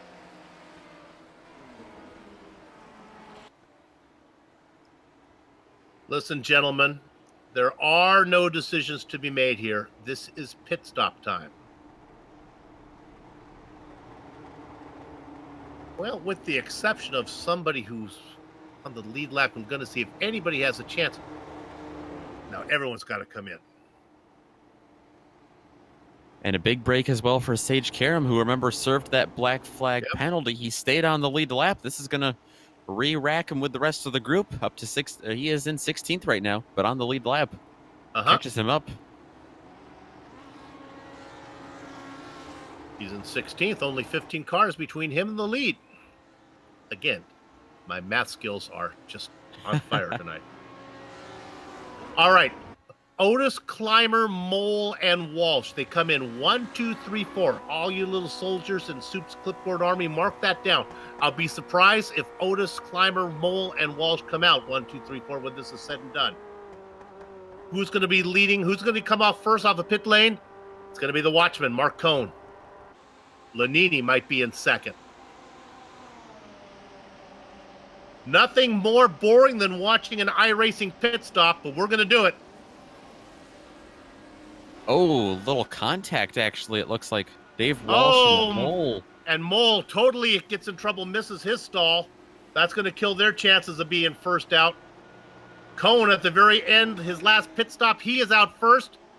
Clymer does a good job of getting there. Lanini behind him.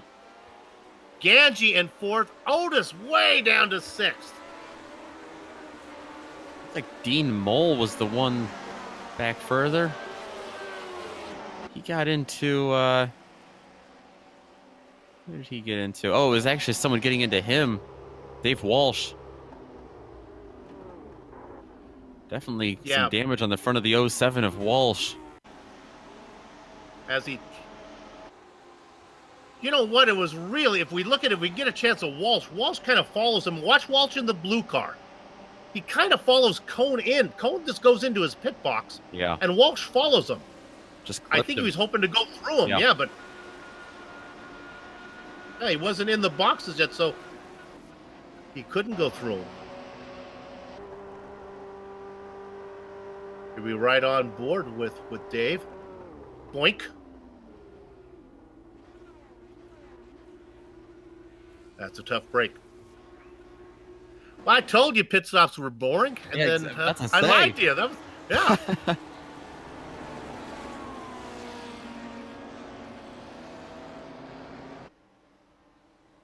Dave Walsh still getting repairs in the pits. Leader's coming out. Now he's pulling out. Leader's coming out of turn 3. Wants to stay on the lead lap, of course. Still got some damage on that car, though.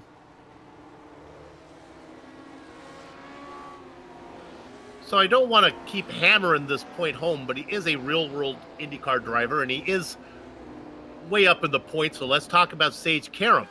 That little mishap down there is just one more car Karam does not have to get around. He is now only 13 cars away from lead, sitting in 14th. With 30 laps to do it.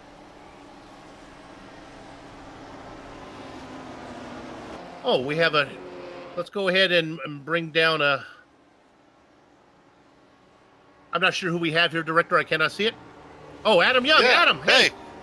How you doing? Doing good. Doesn't it seem like 1 year ago we were here calling the closest finish in Lionheart history? I do remember that. Yes, indeed.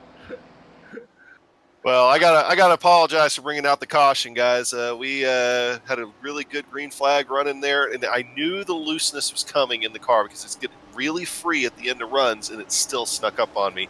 But feel good about my Lionheart teammates riding shotgun with Taft and Lionel out there. They've got a real good spot here. Strategy's working out. We're going to see how things go for those guys. Quickly before we go green, are you changing tires every stop, or what's the story? I changed tires on my 3rd stop by accident because we've been playing strategy. And otherwise, I think Taft's still on the same rubber that he used to start the race. So we'll see what happens. Lionel's not far behind that. All right. Sorry for your mishap, but we're going to have green flag from here as we have 30 laps before we get to the checkered. Good job. Good luck the rest of the way. Yep, we'll talk to you guys later. Adam Young. Pace car pulls in. Mark Cohn in control. Gather up the chickens, take covering on the cows because we are going racing here at Pocono for a 30-lap sprint to the checkered. Cohn out in front. David Clymer, very impressive. Qualified in 8th, racing in 2nd right now. Lanini, Ganji having a great run in 4th with momentum on the top side trying to get around Lanini. Right back behind them, Taft Baldwin. How about Baldwin? He actually lost a spot to Ryan Otis there. Now he's going to lose another one to George Sandman. 13 cars with the pace to get to the front right now. You see him going too wide. The car stuck underneath the Sandman. Baldwin with some momentum.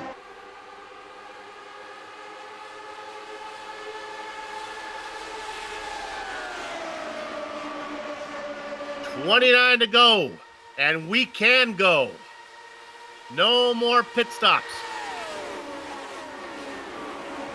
I thought that Mark Cohn was the car to beat. He has really pulled away from Clymer right now.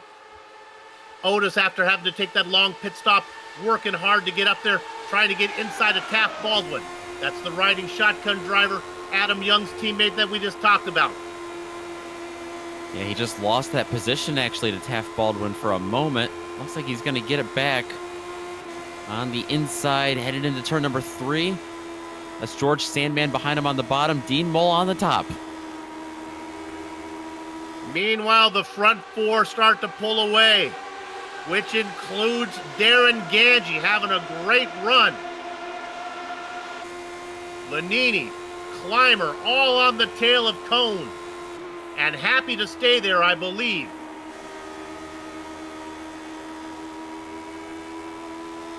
Riding on board with Ganji, looking to the 3 cars in front. Back behind it is Dean Mardi Gras Mole making a move if he can on side of Otis. He gets that done. We've watched Mole work his way through the field. That car is quick. Looks like he's going to get around Otis. Well, maybe that momentum will shift back to the 95 on the top side here. We'll see. I'll give it to Mole. They're coming at you. 5th car in line, Taft Baldwin. Look at this battle for 2nd. Not sure if you guys need to do this. That's Lanini going underneath Clymer. It does not work. Lanini loses momentum. Let's see if Ganji wants any of this. Right now, I think Mark Cohn's biggest fans are Clymer, Lanini, and Ganji. Let's go, they're saying. They swap Ganji now up into 3rd. That little bit of dancing has brought Taft Baldwin in. Baldwin with 0.6 of a second back to Mole, Otis, and Sandman. They continue to fight.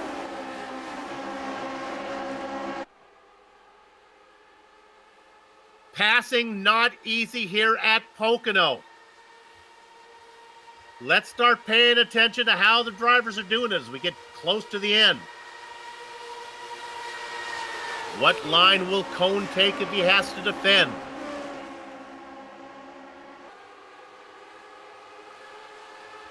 David Clymer right there in 2nd, trying to pull away from Ganji a little bit. If Ganji and Lanini keep battling, that's definitely going to happen.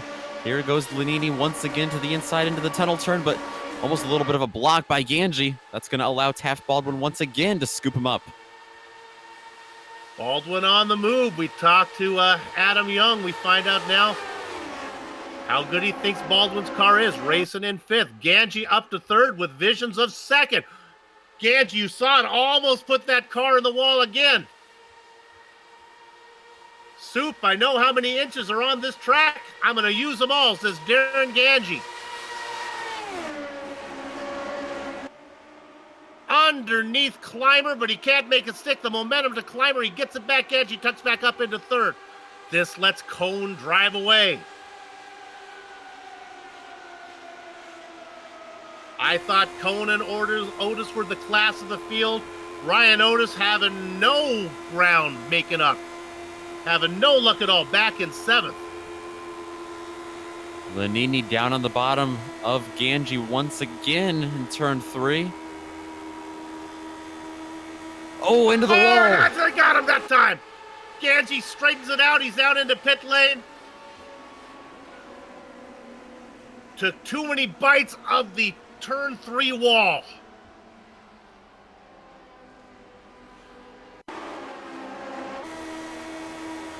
Don't think he caught Lanini behind him when he came spinning down. Looks like it all by himself. Swung out there a little wide. The arrow push not working in his favor.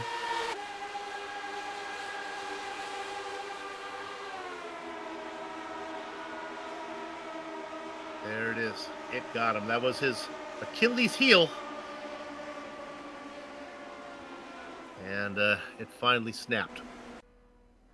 And actually, Taft Baldwin, who was riding 5th at the time, also had a little kiss with the wall, just his tires. Don't see anything too bad with that. But could have been a lot worse for him as well, right behind him. So this is good news for Ryan Otis, who I thought was fast, but boy, he sure didn't seem to have much pace there. More good news for Sage Karam. I know we've been talking about him a lot, but we watched him work his way through the field. Got as high up as, I believe, 6th or 7th. Then had to serve that penalty. He's back in 9th, and with the field bunching up, he's in the mix. But if the racing gods are just, and we all know they are not, Mark Cohn should get this win, as he is clearly the class of the field. Impressive run from Clymer and Lanini as well in 3rd. 17 cars on the lead lap. The last one being Darren Ganji, and that is not going to be that way for long.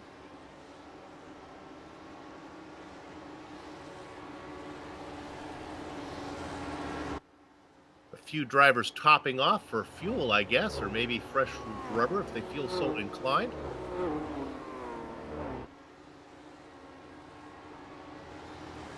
You're watching the Global SimRacing Channel's coverage of the Lionheart Retro Series. These are the Lotus 79s, the car that Mario Andretti drove to a Formula One championship in 1978. Not sure why those numbers don't correspond.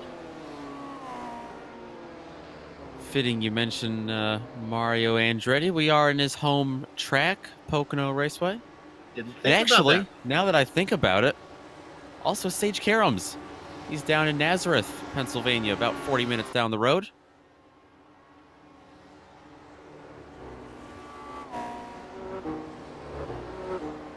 Little home cooking.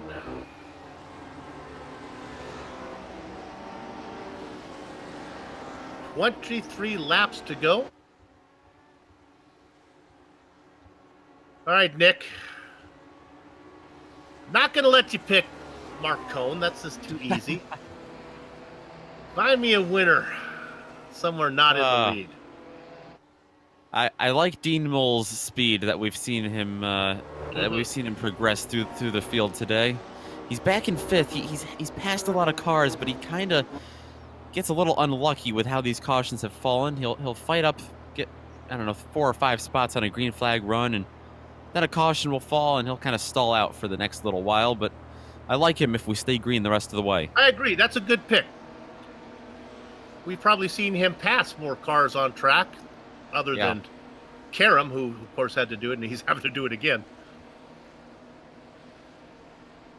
I would have thought Otis, but I just didn't like the way the car was racing for him on that last stint. He just didn't seem to have much going on.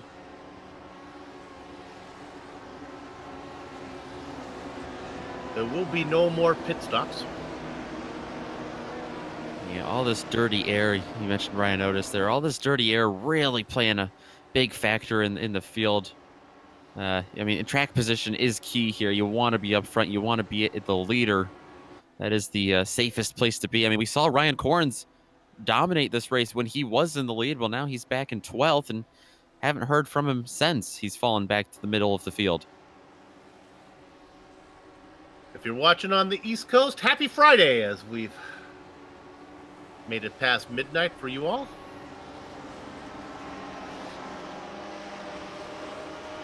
All right, the lights are off. The beautiful Medina Mendez, hailing out of Long Beach, California, will bring the pace car down pit lane for the final time tonight, as we have 21 laps of green flag sprint racing to go to the end.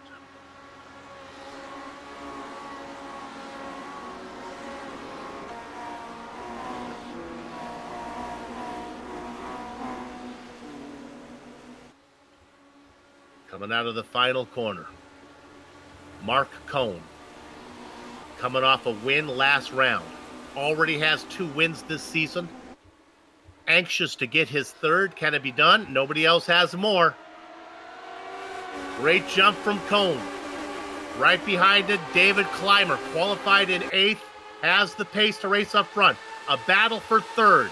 Taft Baldwin on the inside of Chris Lanini. Lanini running a very cautious race, will have the momentum on the top side to hold on to that one. The guy that both Nick and I like, Dean Mole, in that multicolored car back in 5th.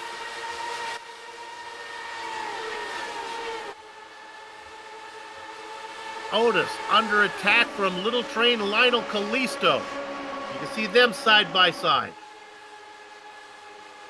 Callisto on the low side. Otis on the top.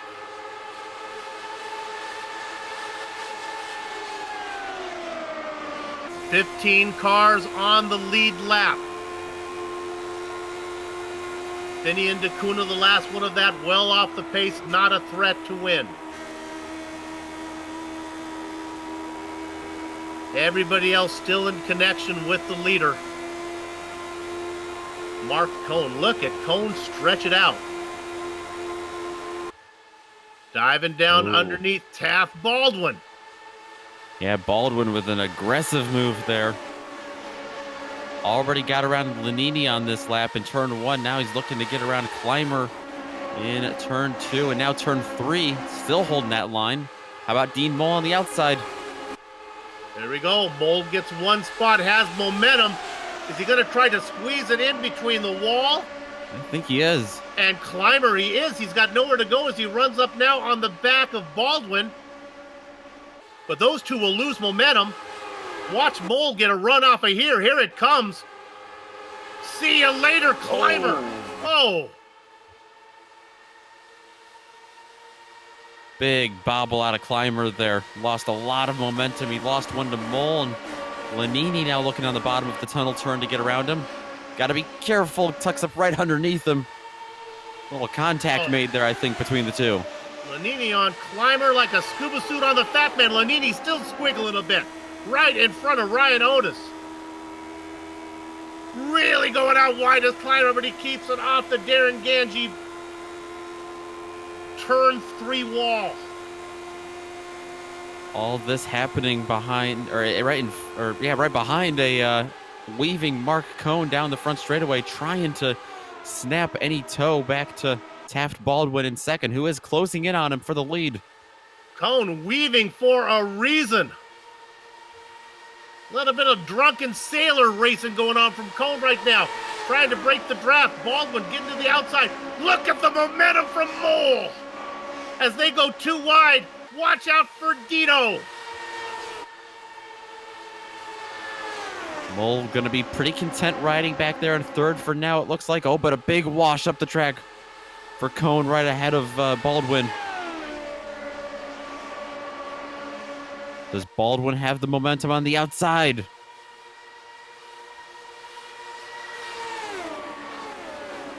Oh, no, he doesn't. No, he's lost it.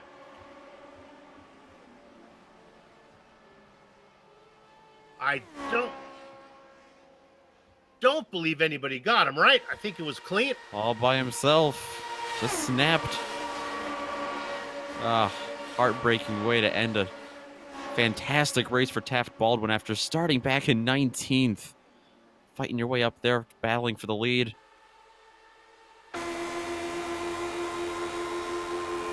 All by himself. I don't think anyone clipped him. A couple drivers like Ryan Corns had to take to the grass to avoid him, but they should be all good. Boy, you called it, though, on the outside, trying to get the momentum. The car just, he was late turning down. You can watch how he gets a late entry in, and when he does really decide that, whoa, I got to get this car going left. When he does, the tail end comes around on him. Great job from Mole, who has now worked his way up into second.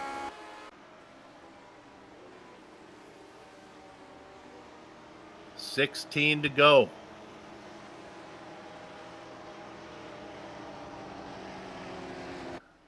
Let's go ahead. Let's go ahead and do a little interviews right now while we have the time. We'll bring Dave Walsh in here. Dave, great race. The only problems you had was pit lane. Yeah, qualifying went quite good, and then I forgot the car didn't have a pit speed limiter at the first stop, so I got put back to the end of the line, drove it back up to fourth, and then ran one extra pit, because we're not meant to go through too many pit boxes going into our stall, and I was running through one more than everyone else, so I hit Dean. It was just completely my fault. That was a tough break. Were you in there? It was the repairs. The car would not. Couldn't get it back out. It was a minute and 30 of optionals, and then it didn't quite fix the front wing all the way. And I'm not running for the championship, so I don't need to stay out and hope for a 15th place finish or something like that. This is only my second race of the year, so I just saw no real point and parked it. So hopefully I can do a bit better next time. Got it. We understand what happened to you. Watch you racing up front, then we found you farther back in the pack. I wasn't sure why. Now I understand it was another pit lane incident. Tell us how the track feels on the end of a tire run, and did you change tires at all? I did. I had no clue how long it would take coming into this race. It seemed to take about 6 seconds. So every one of my pit stops, I took tires. I was taking enough fuel for it to just be worth it. They kind of get a bit loose at the end of the run. I don't think I really saw how much they can get loose because I didn't do 2 fuel runs on tires. But I mean, for the most part, you cannot pass on the bottom here. At least I can't. I cannot pull it off. So I just have to try and find a way to the outside. But yeah, for the most part, you just sit in line, hoping you can get to someone's outside. And if you can usually get the pass done. Interesting indeed. Well, congratulations on racing up front. Didn't go the way you want, but you certainly showed pace. We'll watch you down the road. Yeah, thanks. Hopefully be better next time. Yeah, I'm sure will. Dave Walsh, good run. Nick, you get to talk to Taft Waldman. Oh, man. Taft, heck of a race up until that point. What happened? Just snap on you? Yeah, no warning. I knew that it could happen. I didn't think that it would. It's not going to happen to me. Oh, man. Saw you have a huge run of momentum and try to get up there and battle with Mark. I really thought you had it there on the outside, too, finally, after working on it for so long. But I'll stop asking you about that incident, and I'll ask you about, rest of the race, going from 19th up to battling for the lead. Heck of a run you had there. Yeah, the car, man, I don't like this car with full fuel and cold tires. It just doesn't suit me, and then get it back in the pack, and I'd fall. But once everything started to kind of, once the car got lighter, the tires got hot, really started to come alive. We were able to start making our way. Lionel was right behind me for a while. We were just kind of moving through, and then it's for some reason every time we came in to take fuel with everyone, I'd take 2 spots. I don't know why, but that kept happening, and soon I was in the top 5, and on that last restart, just got a really good run. I don't know exactly. It just kind of all fell into place at the right time, and was able to get up there outside of Mark. And I should have probably lifted just a little bit. I had them. I had the momentum. I had the right spot on the track, kept the grip on the nose, and I got greedy and just kept the pedal pinned. One thing we monitored at the beginning of the race was the track conditions. It was over 100 degrees. We've seen peaks and glimpses of the sun peek out today through the clouds. Have you felt much difference in the handling of the car with all the track temperature? It's down to underneath 90 degrees now. Yes. When we started, it was all bad words and and cussing, and then you can start to, you can actually, the track is racy now, so it should be a good race to the end. Yeah, absolutely. We're coming through turn 2 here, getting ready to take the green flag, it looks like. But Taft, heck of a race. Unfortunately, that one moment is not going to serve you well in the stat book. But after that, it looks like you might wind up with a top 15. Yeah, I guess I'll take it after that, but I really wanted my first win. Yeah, absolutely. But, had you guys yelling, though, didn't I? I think just a little. All right. Taft Baldwin, our interview right there. So what did we learn? Well, we learned that you want to protect the outside, that going underneath might be something you can leave open, but they can't finish the pass. We'll see what Mark Cohen does as he comes across. He's going to be working lap number 88. We thought that Dean Moll would be good. He only has the car of Cohen to get around now. Ryan Otis has found his way up into third. Sandman in a battle with Lanini as they do a little jig. Yeah, that all behind a great start from Mark Cohn. Lanini down in the bottom of Sandman here for 5th. Sandman trying to take that spot. Looks like he's going to do it there on the outside. He does indeed, working up to 5th. Now we're going to see a little bit of reconnaissance racing from these guys, Moll and Otis. Moll on the outside. Look at Cohn weave down to the inside, leaving the outside open. Now here comes a pass on the inside. This is Otis. I don't think Moll is worried. Otis gets it down in there, but again, watch the momentum from the top. Yeah, Moll drives off. Otis looked like he was standing still with Moll with all that momentum on the top side, and Moll's going to continue that run. Huge run in the back of Cohn here. He goes to the outside of the tunnel turn. Not able to make the pass there, but he's going to hold side by side with him. Otis will follow him in the tow. Moll did a little dipsy-do down there, kind of peeked to the inside and got Otis, Cohn to cover. Now this is a good run off of here. Going to the inside, leaving the outside open. Clearly, Mark Cohn did not listen to the interviews that we just heard, because this is the pass and how you make it. Let's see if Moll can finish it. Of course, we saw Taft Baldwin try it out here. He ended up in the wall. Look at the run coming off. A slide job from Moll. He gets up in front, and from Cohn. Cialis Bathtubs now down into 2.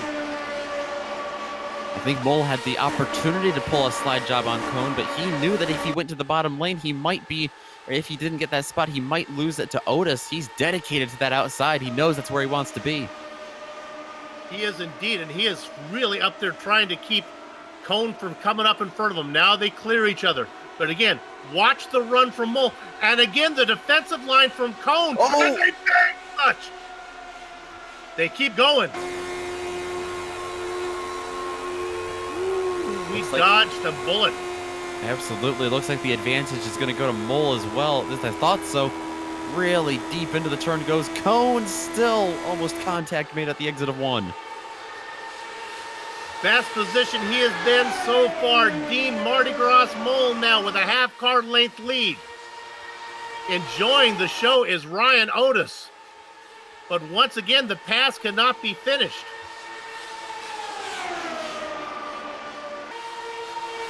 This time, Moll might be too close to get the run off of 3. He's farther back, drifting way up as Otis. George Sandman making his presence known now. Again, the defensive line going into 1 from Cohn.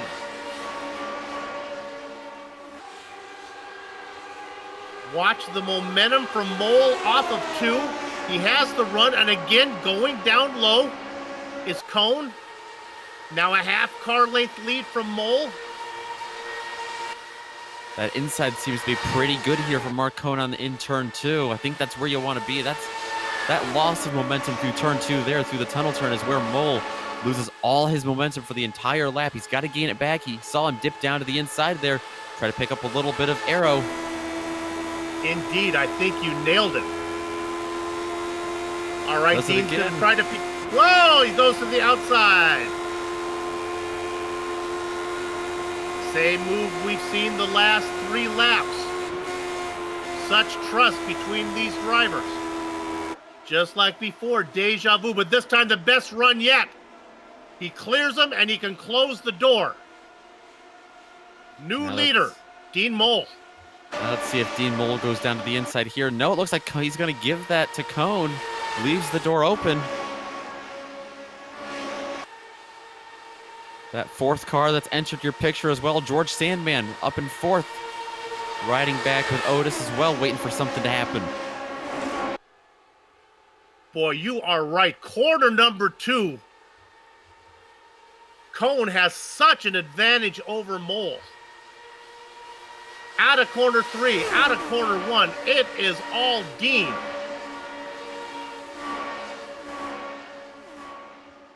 These are fixed setups. Look at the run here. Is there going to be room? He finds room.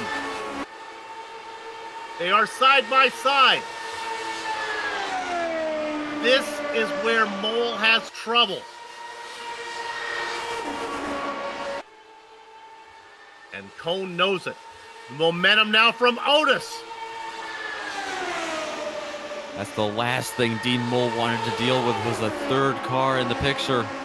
Looks like he's going to get around Otis all right. Otis has Sandman to worry about for 3rd. All the way to the bottom of the track goes Cone. Sage Karam has worked his way up to 5th. We'll keep an eye on him, but we're going to focus our attention up front. Half car length lead this time for Mole. He's fine in this corner. He'll get a good run off of here if there's room. They touch. It had to happen. They are together, splitting them. One going low was Sandman. One going high was Otis. Bring out the yellow flag, and it's early enough that we will have a sprint for the finish. My mama said you can only dance the tango in a china shop so long before you break some porcelain. We saw it happen out of corner 1 multiple times, and they just ran out of space. If Dean Mole lets up in this situation, as we ride on board with him, if he lets up in this situation, yeah, he's going to get to the inside. He might have the advantage in turn 2, but by that point, he's got Ryan Otis and George Sandman eating him alive. But at the same time, if Mark doesn't pull up, he's going to lose out as well heading down the Long Pond straightaway. It's a tough situation to be in, both of those drivers.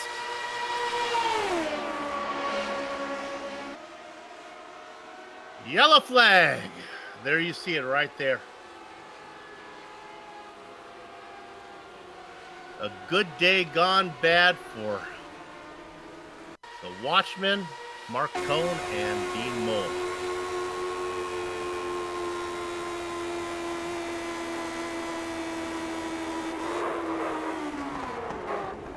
What can you say? Well, let's focus our attention back to what's happening on track. He's a road racing specialist, but he's picking up how to race on an oval. I'm talking about George Sandman. Ryan Otis in 2nd. And I'll save it for you, Nick. Who's in 3rd? That would be the hometown boy himself, Sage Karam. I think the last driver Sandman and Otis would like to see up there. Somehow, after all of the problems Karam's been through, he's found a way to get up into the podium.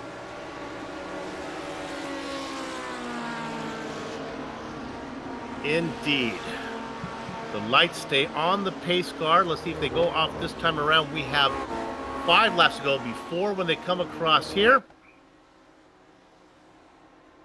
Whatever happens, I believe we will be at the point of no return where the next flag will end the race. And we're going to go around one more time. 2 more times. So with the pace car going around twice, let's take an opportunity for us to catch our breath. Don't go far. Go get a little drink so you don't want to miss the end. We'll be back well before we go green.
Who are we?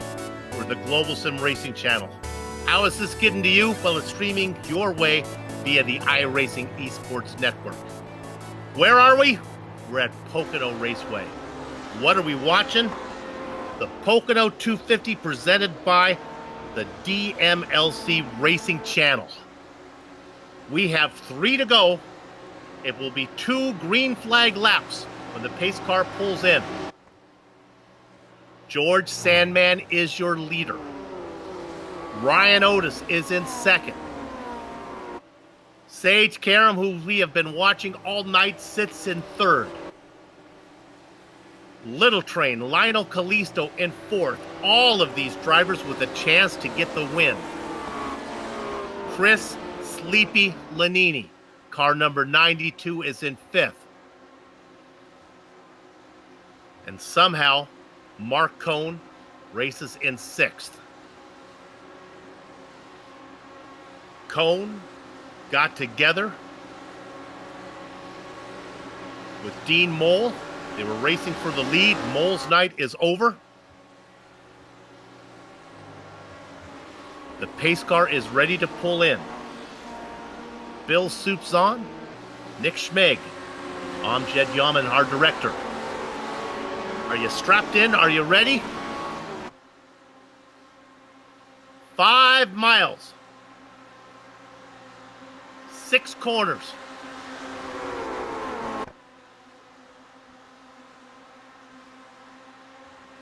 Out of corner number 3, the pace car. Ready to dive it down in there. Turning control of the race over to George Sandman. Sandman is on the gas and we are going racing. He opens up a 7th car length lead over Ryan Otis. Otis under attack from Sage Karam. The next flag ends it. If they can get this lap in, we are certain that they'll finish under green. Good run from Otis out of 1 as they head down into 2. 3 car lengths, 2 car lengths, 1 car length. Sandman protects the inside. Otis forced to go wide, out of 2. A good run from Karen back in 3rd. Callisto and Lanini don't seem to have the pace to contend. Out of corner number 3, it is Otis looking to get to the top. Sandman protects. Who leads at the line? It is going to be Sandman. Who leads into corner 1? It's going to be Otis. This is the final lap. Callisto now gets around Karam, but he's too far back to matter, I think. Out of 1, Sandman has it, but the momentum now to Otis. Sandman leaves the top, open for Ryan. Side by side going into 2. The momentum usually goes to the driver on the low side through 2. Otis keeps his foot on the gas. Karam, Callisto, and Lanini are out of it, I think. Out of 3. Sandman with the low line. But Ryan Otis is going to have the momentum. They come to the line. He's in the toe. Otis moves to the inside, but he runs out of time. The Pocono 250 presented by the DMLC Racing Channel goes to George Sandman. Ryan Otis settles for second. Sage Karam gets third. We'll look at it one more time from above. What a fantastic drive. Fantastic 2 laps there for George Sandman. I'm sure it felt like a lot more than a minute and a half for him. It's so hard to hold off someone on the outside with that much momentum like Ryan Otis. Sandman did it perfectly. Hardly led a lap all race until it counted. Riding on board gets to the inside, ran out of tarmac. Pocono always seems to put on a good finish.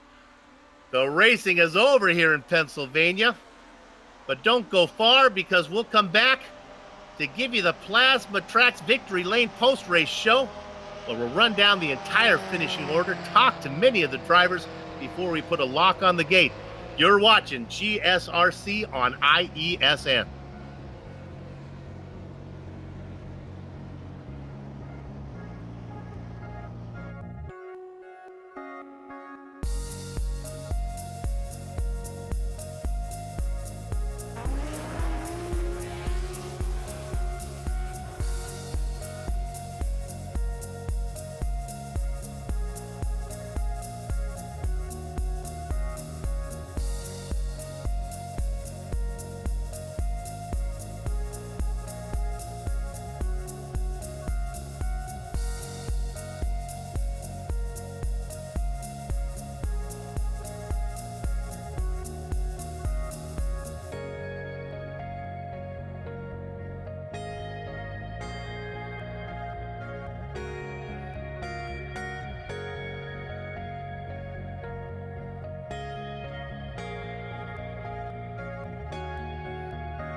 Welcome back to the Plasma Tracks Victory Lane post-race show as we review happenings of the just completed Pocono 250 presented by DMLC Racing Channel.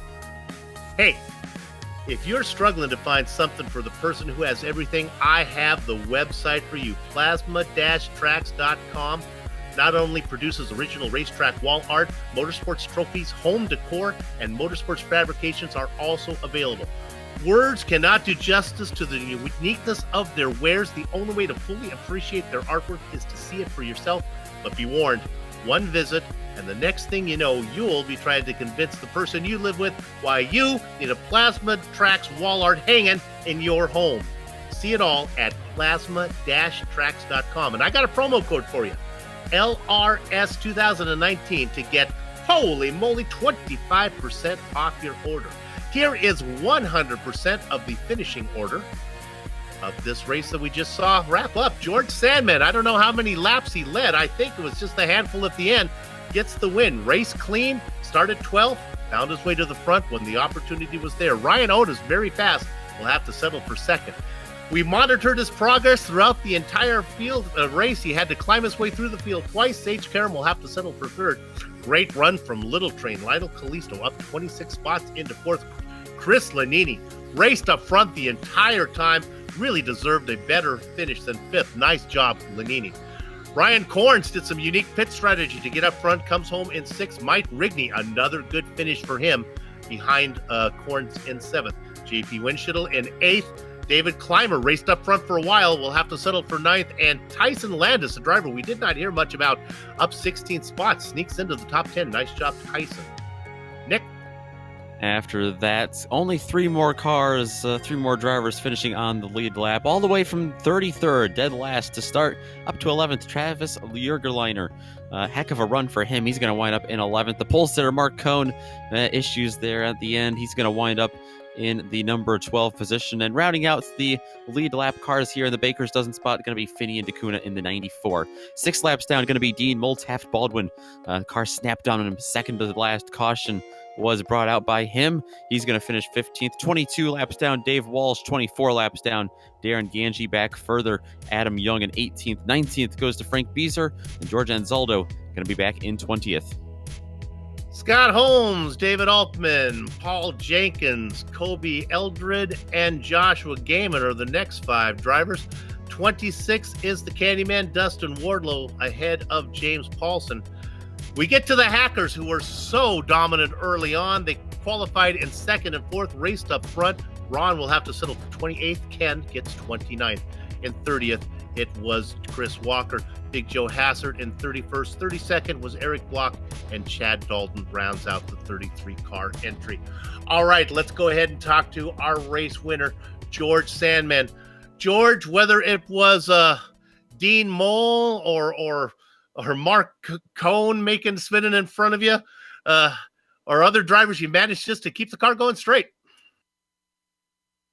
Yeah, that helps if you can keep it going in the right direction. Sometimes it pays off. You back there, you ran a safe race the entire time. And then when it was there, you were ready to race. Now, talk us about the end of the race and what line you wanted to take when you were working with Otis.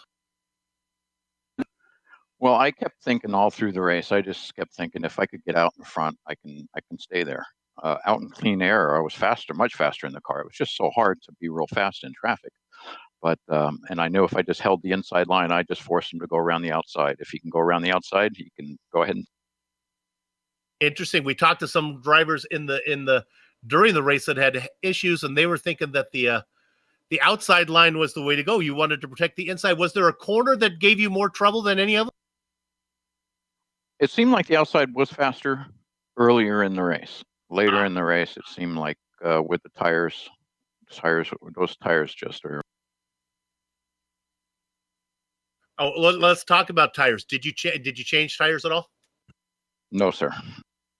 That seems to be the course of action for everybody. Well, George, we've seen you do really well on the twisty circuits. It's nice to see you get an oval win. It's got to feel good. Well, see, this isn't a typical oval, so I'll kind of treat this one like a road course. You're right. That's a really good point. Hey, congratulations on the win. We'll see you down the way. All righty. Thank you much. really good point from Sandman there, saying this is not your typical oval. It is basically a road course with 3 corners that all go left. All right, Nick, who you got?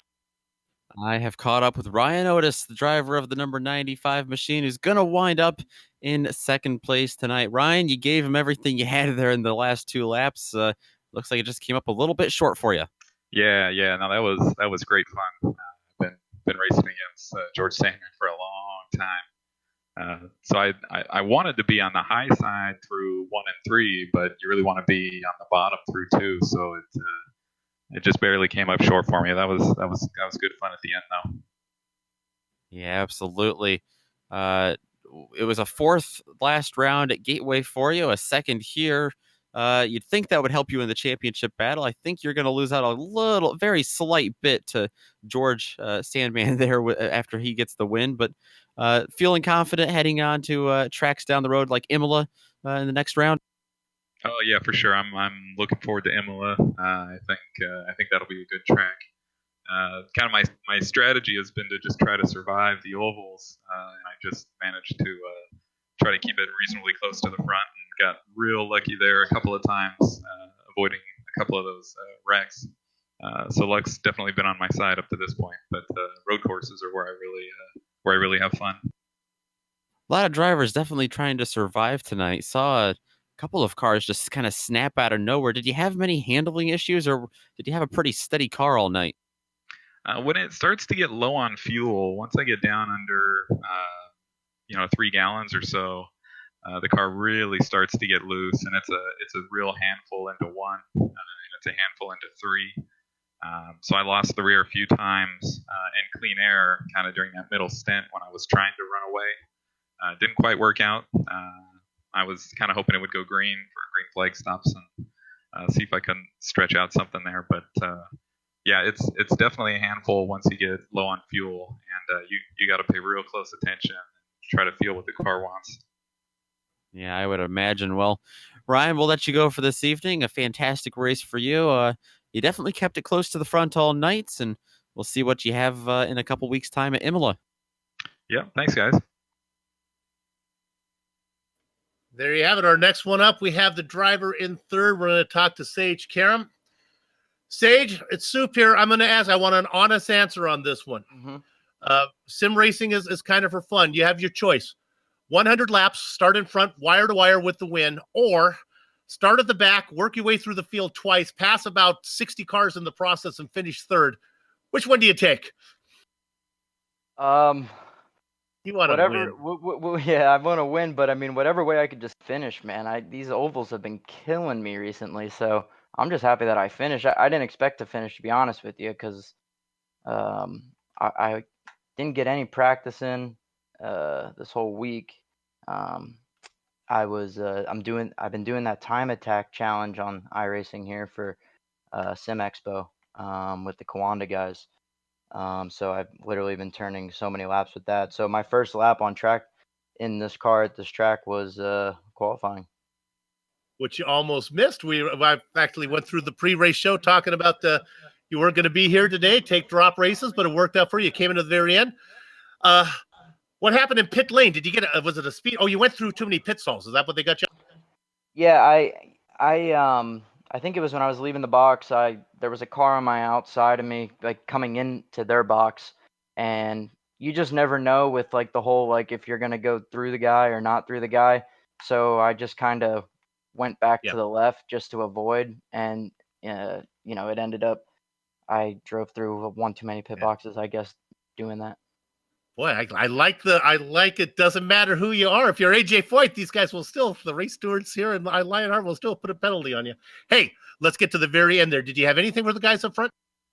No, I didn't. I took tires every single stop. I don't know if that was like the right thing to do or the wrong thing to do, but I had a lot of understeer in the car, and I couldn't get the front to grip. So the car was really good in the beginning, but that's when everybody was on new tires, and I was running through the field. So I'm thinking if I were to go back, I probably maybe would have just taken tires on the first stop and not every stop.